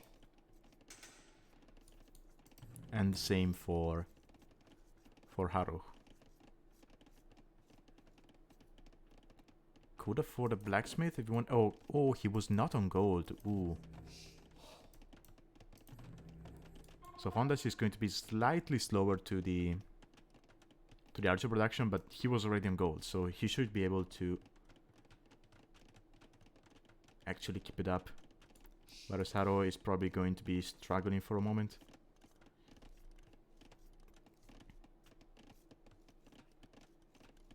$41 gold, missing 4. I mean, honestly, if you... It happens to forget to go to gold. But you know you're against Japanese, and he probably had already seen the archer range. Just make a skirmish in the meantime. It's not the end of the world.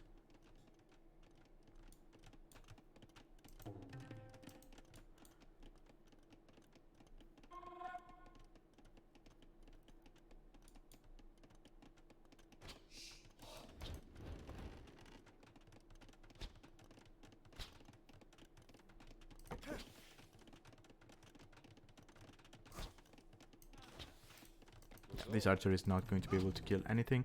And honestly, Fondac could just jump out with the archers and snipe it from behind the palisade. Is he waiting for fletching? No, he already has fletching. His opponent doesn't, so yeah, he could take the kill. But, ooh. Okay, he was busy watching this. Alright. He's opting for a tower. I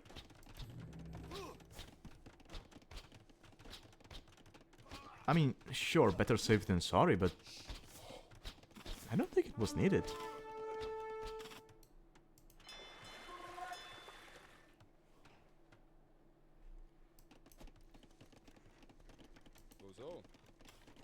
He probably thought his opponent had fletching, so he didn't want to take the risk. Or let his opponent know how many archers he has at the moment.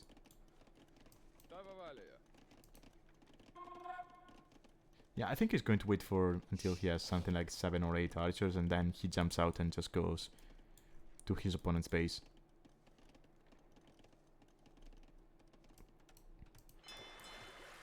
And he's going to wait...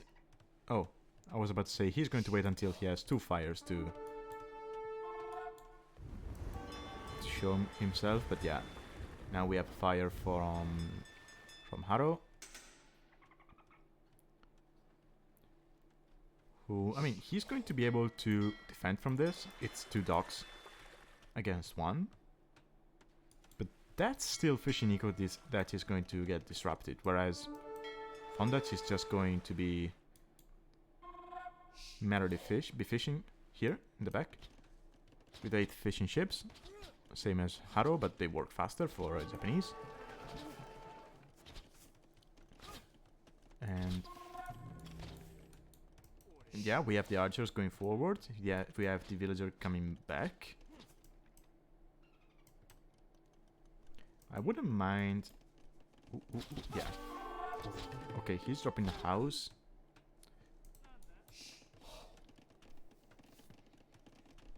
I mean, if he wanted to, instead of sending this back, he could go north or south and drop another dock. Just to have access to extra fish. And, oh, he's...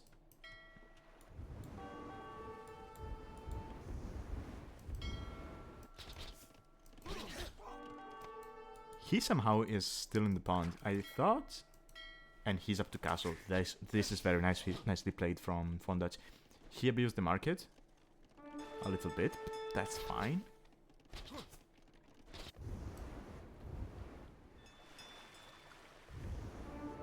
And I guess, while it's Japanese in 2025, it's going to be CA, most likely. If we see extra ranges coming up, in maybe a stable, then we'll know that it's probably CA.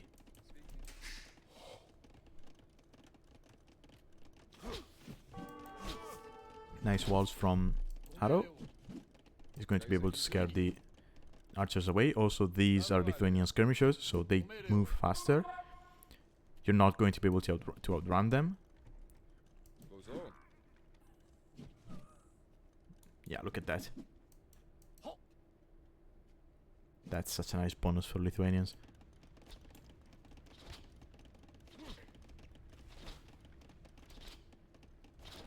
And we have archers here on the wood line.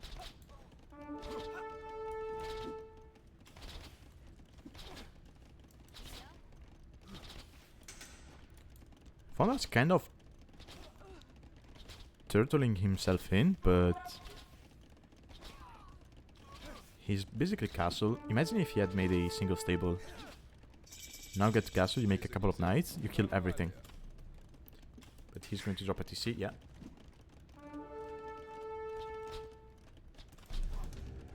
And a siege workshop, okay. Okay, harooooo cleaning his pond up.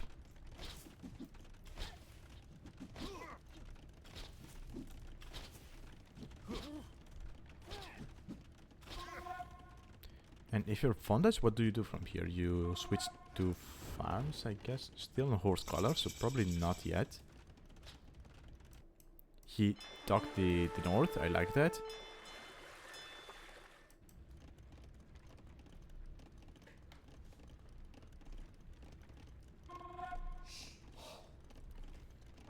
Okay, Haro going into Elite Skirm. He's also dropping extra TCs, which is very nice as Lithuanians, because you get 100 food for each TC you build.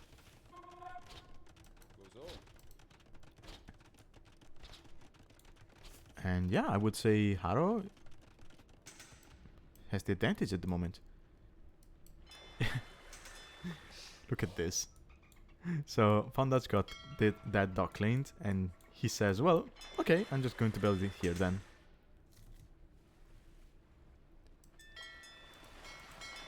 And honestly, I wouldn't mind demo instead of a fire galley. Imagine a demo hitting this 3 efficiency. Oh, yeah. Oh, no, I was about to say, oh, no, they're Japanese, they don't die. No. He's Lithuanians, they will definitely die. And Haro notices that and just flees. But Fondas is going to have extra eco up here.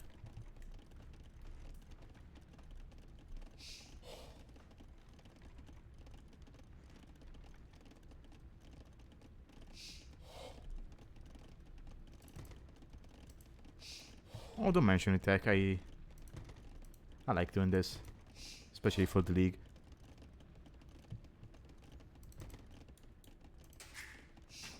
I still haven't taken a look at the files you sent me for the map inspection. I probably will in the next couple of days.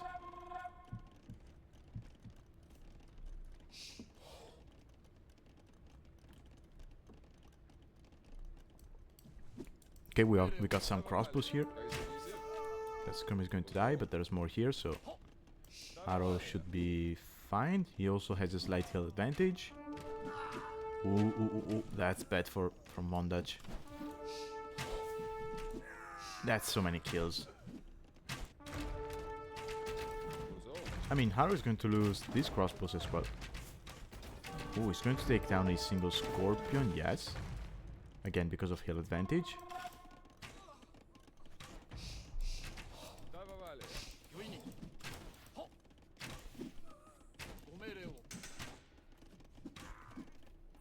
And Haro, he's ahead in military, he's ahead in economy, he's ahead in score, he's ahead in res collected.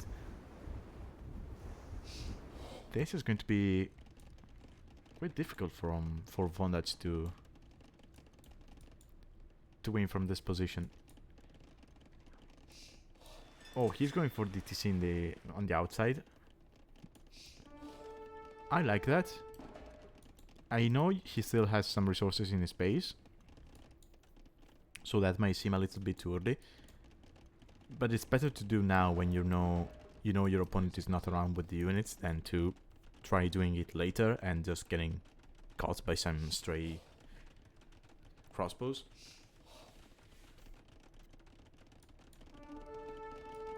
And I mean, he ran out of gold here. There is still some left here, right? But yeah. And as long as his opponent did not see that, his opponent might still try to harass this and never go there.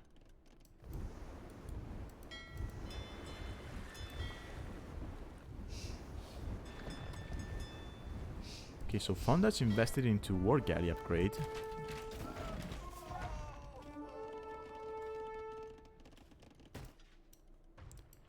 Second dock here, I like it for the efficiency.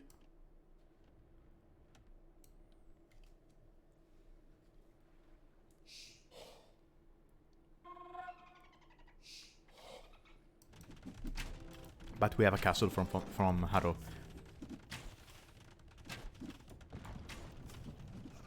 And yeah, this is bad from Fondage.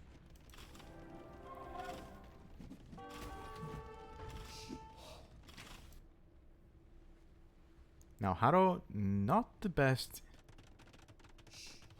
eco balance behind this. 30 on wood, 4 TCs. Well, it's going to be 4 for Fondage as well.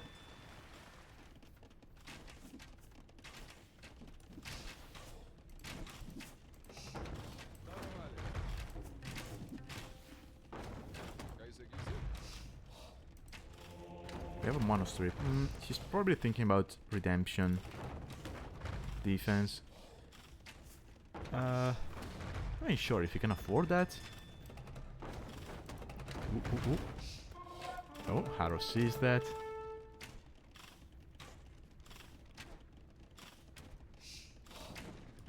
Oh, true. He might be worried about the latest. That's why he's making monastery.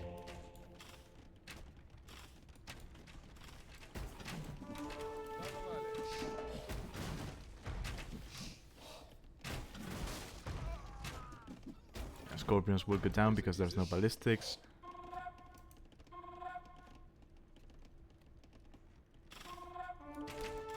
But the units will go down to the TC. Yeah, kind of.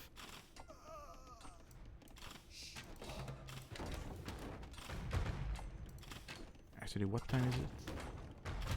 32:05, okay. Because I want to go back to that Scorpion thing later. Once the game is finished.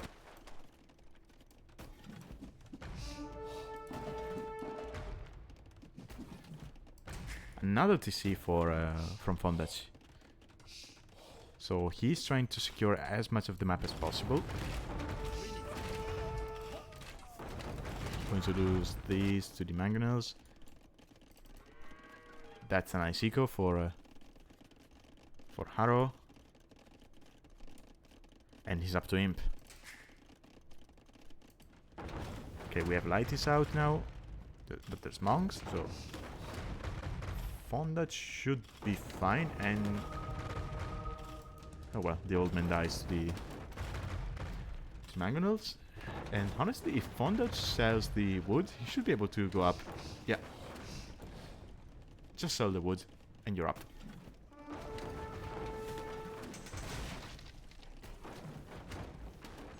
He's got enough stone for a castle. Maybe he's not going to build it here because he should know his opponent is up faster. Wait, how much eco does he know about? How much does he know about Harrow's eco? Well, the farms he should not know about this because of the bug. I mean, not the bug, it's just capture rate showing those, despite the player not knowing about them. So yeah, you do not drop the castle here, you probably drop it here, or in this area.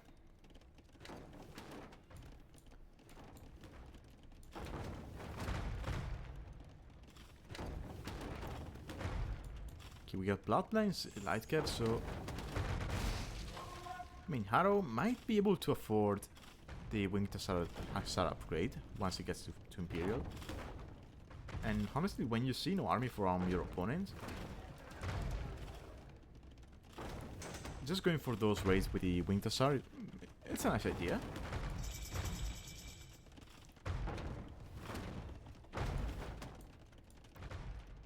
Still no castle from Dutch. Oh, and relics. Who's been thinking of relics? Yeah, Harrow has been taking the relics, as you would expect from the Lithuanian player.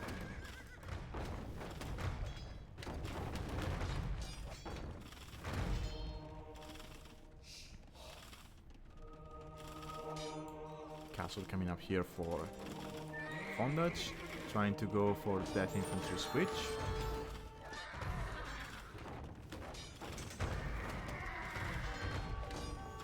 Which could actually work, because, yeah, Lighties, if you get the relics, they can still be quite scary even against halberdiers because of their ability to ignore armor. But then, if we're talking about Japanese halberdier, that's an entirely different story, right?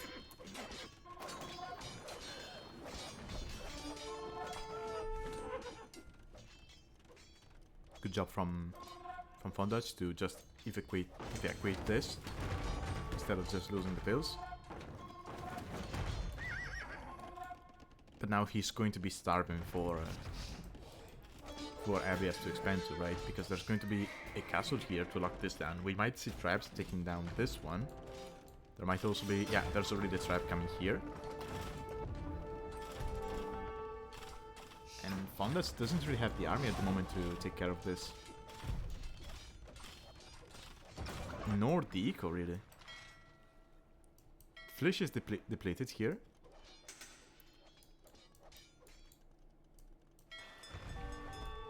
Yeah. So it is here.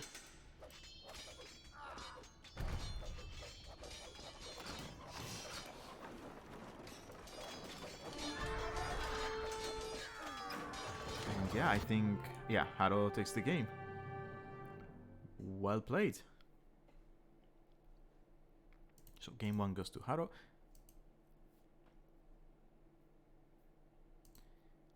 I think Fondas was a little bit too passive, maybe, in feudal.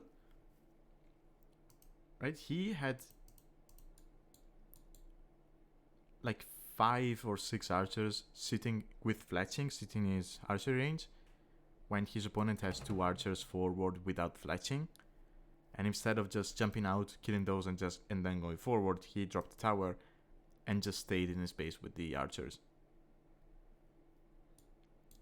I think if he had gone out with those 6 archers, he might have been able to find some damage, and maybe we have a different game. And he was also up faster to Castle Age.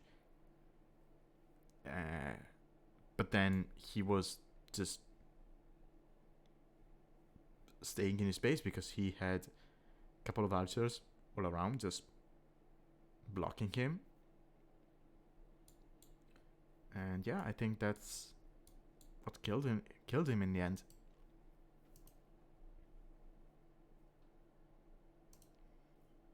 Economy, yeah, better economy for Lithuanians.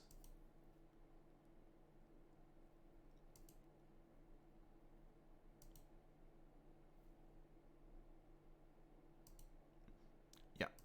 Okay, let me go back real quick. Where was it?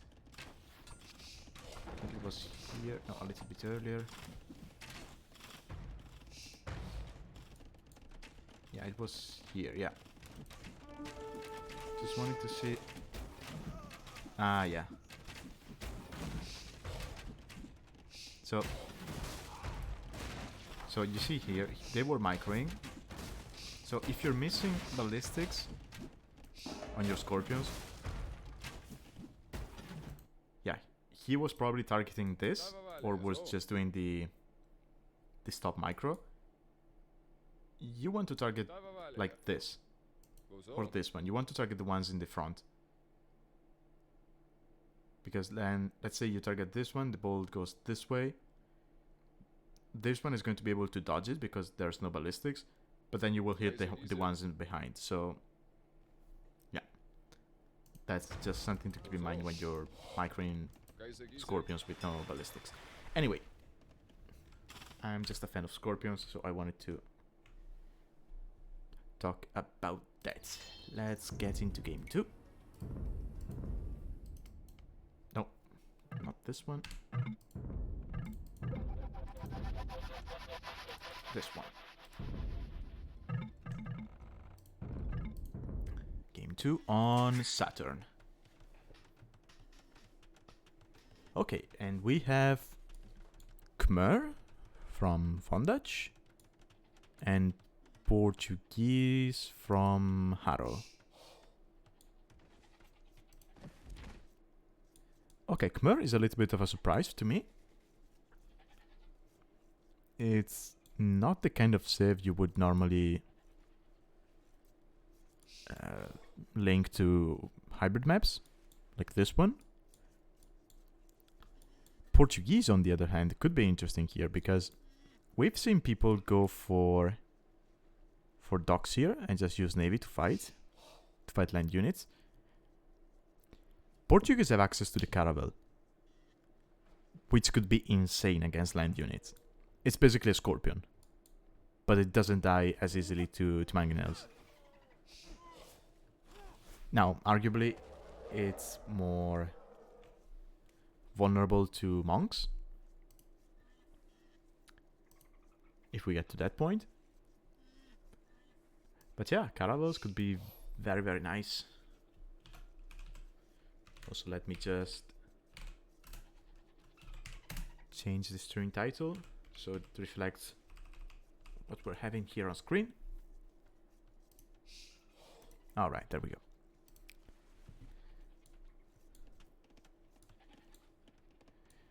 Now, Khmer, on the other hand, could be interesting due to the fact that, yes, you do not think of them as a habit sieve, but they can be quite nice on them because you do not need the buildings to go up. Now, that doesn't make much of a difference in Dark Age, right? Because you're going to always have your lumber camp and your dock, generally speaking. But then you could easily skip the mill if you want to. And then that means you're not going to... Ooh, wait. Okay, we got a lame for Fondach. I guess it's okay. So generally speaking, it's not the greatest idea to lame when you have a start with 3 boars, because you're giving up scout HP. But that's with the scout cavalry. So now that we have a photon man, that's a little bit different, right? Because it doesn't get stronger in feudal, so you don't really care about that power spike. And I mean, if you wanted to heal it, you just put it in the TC, and you're fine. And now Haro has to adapt. He's going for the shorefish. Okay. Oh, so is Fondach. Okay, so yeah, never mind. So what I was talking about earlier is that with Khmer, you do not need a mill to go up to Castle Age, because normally you would want a mill to make your market, and then most of the times that's going to be your second building to go up to Castle Age when you're going for a water build. Now, on our hybrid build, it's a little bit different because we might be seeing archer ranges and stables, sure. But yeah.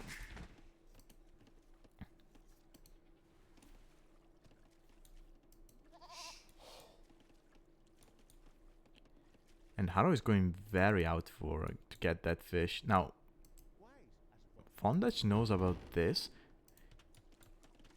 It's a little bit curious that Haro is going for the shorefish and he's ignoring the boars. Oh, well, the rhinos. And neither player is going for water, so they're going to be playing this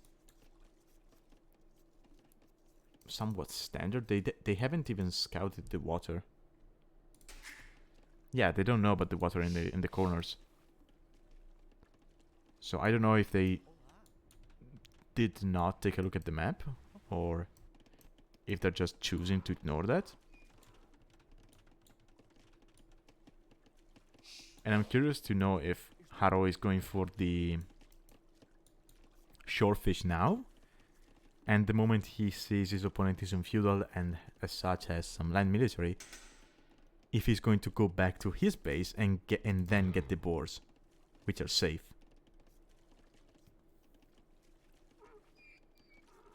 That could be interesting. He's on stone, so stone, late feudal. Is this going to be a phosphoro build?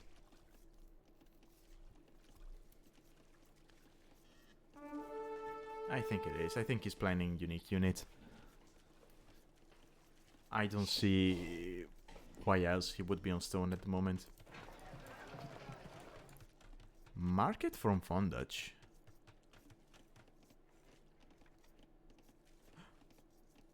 Oh! Wait, did he see the stone? Did Fondach see the stone? Oh!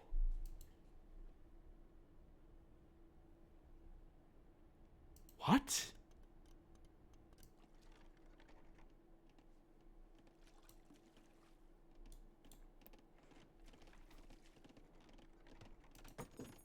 I mean, this is going to be Khmer Scorpions, isn't it?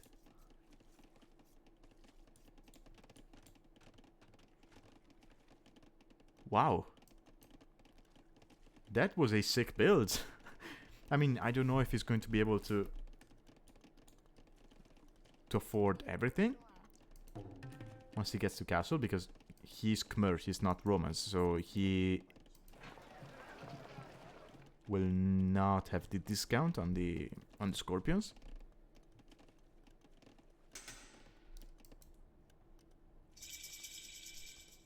But yeah. Also, the fact that he went for the market and sold the stone is going to be back for harooooo, because harooooo, he's not on gold. So he's probably thinking about, oh, I'll just sell my stone and buy my way up. But by the time he clicks up, Vondas is going to be already in castle.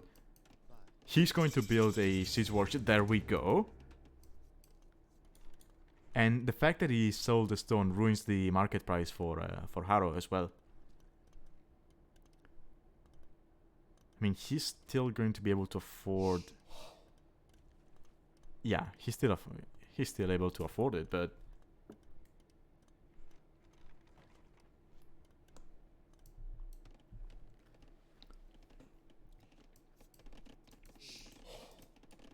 all right.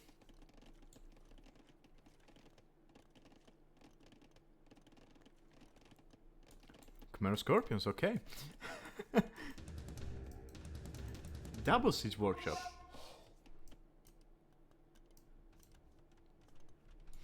I mean,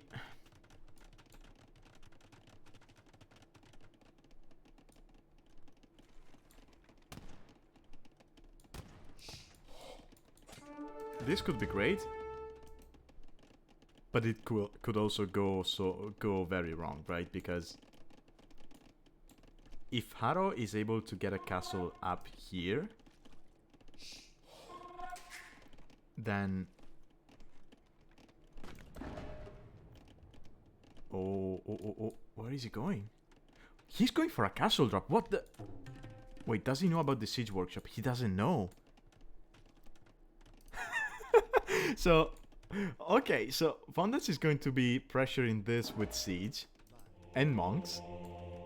But in the meantime, harooooo is going to castle drop him. And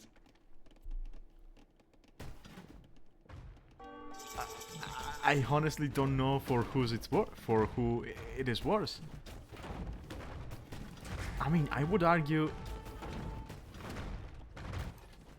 it's going to be worse for Vondas.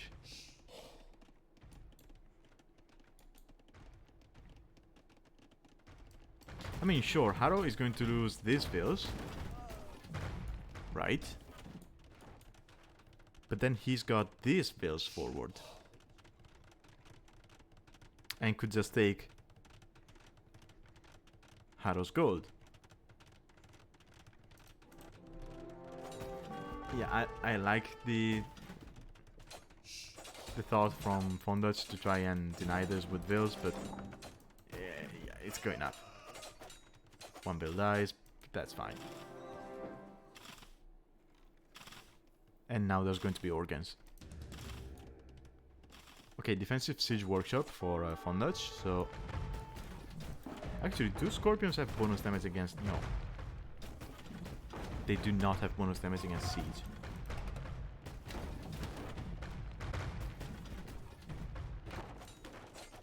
So they should not. I mean, I know they got +1 range as Khmer, but they should not be able to deal with the organ gun. So we'll probably see a mangonel here from Vondas.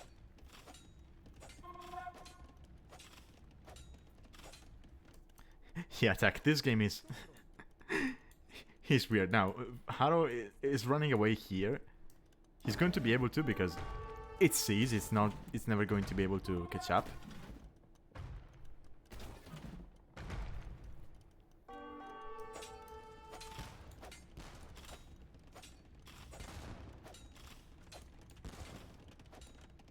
I'm not a fan of that lumber camp. I mean, you got a castle. Just build it there. Right?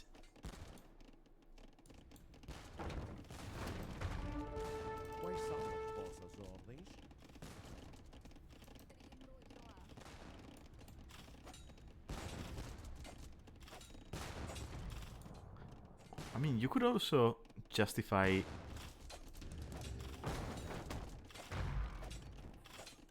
buying the wood and the stone for a TC and building it here, so you have access to gold and wood, right? Because yeah, harooooo is playing without a TC. And, I mean, Fondage, he has a TC, but he has no food access, so neither player is making builds.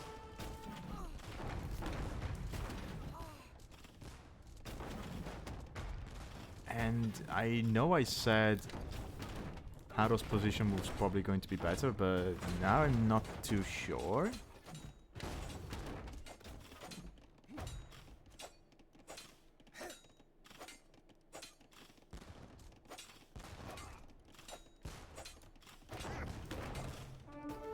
I mean, Fondage still has no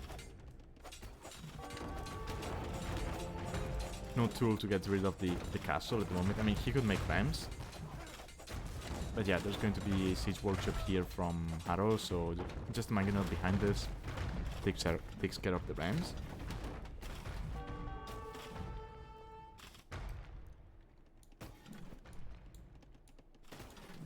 But yeah. No TC. Still no TC from either player. Oh, never mind. We have one from Fondage here.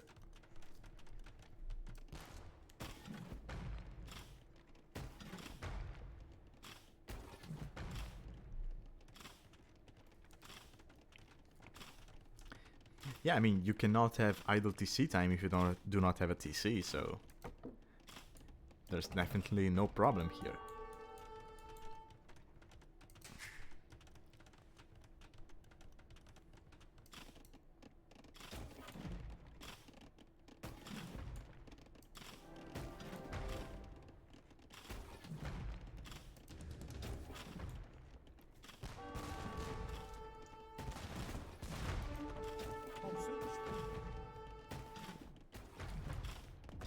Now imagine if harooooo knew about the siege workshops when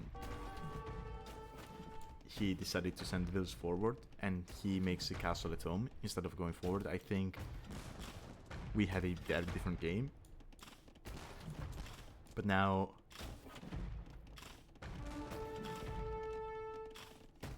I don't know. I think harooooo is going to be losing this, and Fondage will just tie the series up. Ooh, nice shots. One more. Ooh, yeah. One more. Yeah, and harooooo calls the GG. What a silly game. I like that.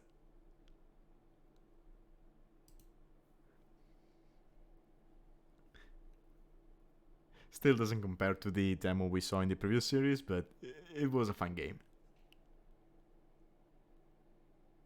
Yeah, I agree. harooooo, the moment he dropped the castle, he also needed to use the position to drop a TC somewhere. Because I can check real quick, but I think he had the resources for that. Yeah, look at this. Castle is going to go up. He's got the resources for a TC. And now, I know he doesn't know about this area, but you just send your villas somewhere and you just know where you're going to be finding it. Or you could even just maybe not here. He could have maybe dropped it here on the gold, but then you need to take down the market. So yeah, he had the resources. He just didn't have a safe area where to drop it. But yeah, he should have dropped it anywhere. or it is somewhere. No, better kills from Phone Dutch. More rest collected for what it matters. Better uptimes. Well, here a very nice build for the Khmer. That's an insane castle time.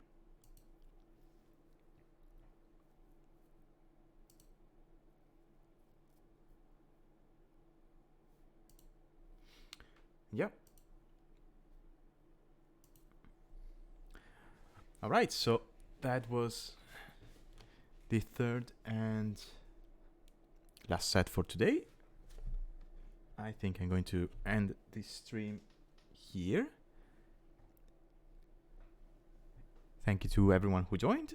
Thank you, Tech, for being around. I will be seeing you the next time. Have a good one. Bye bye.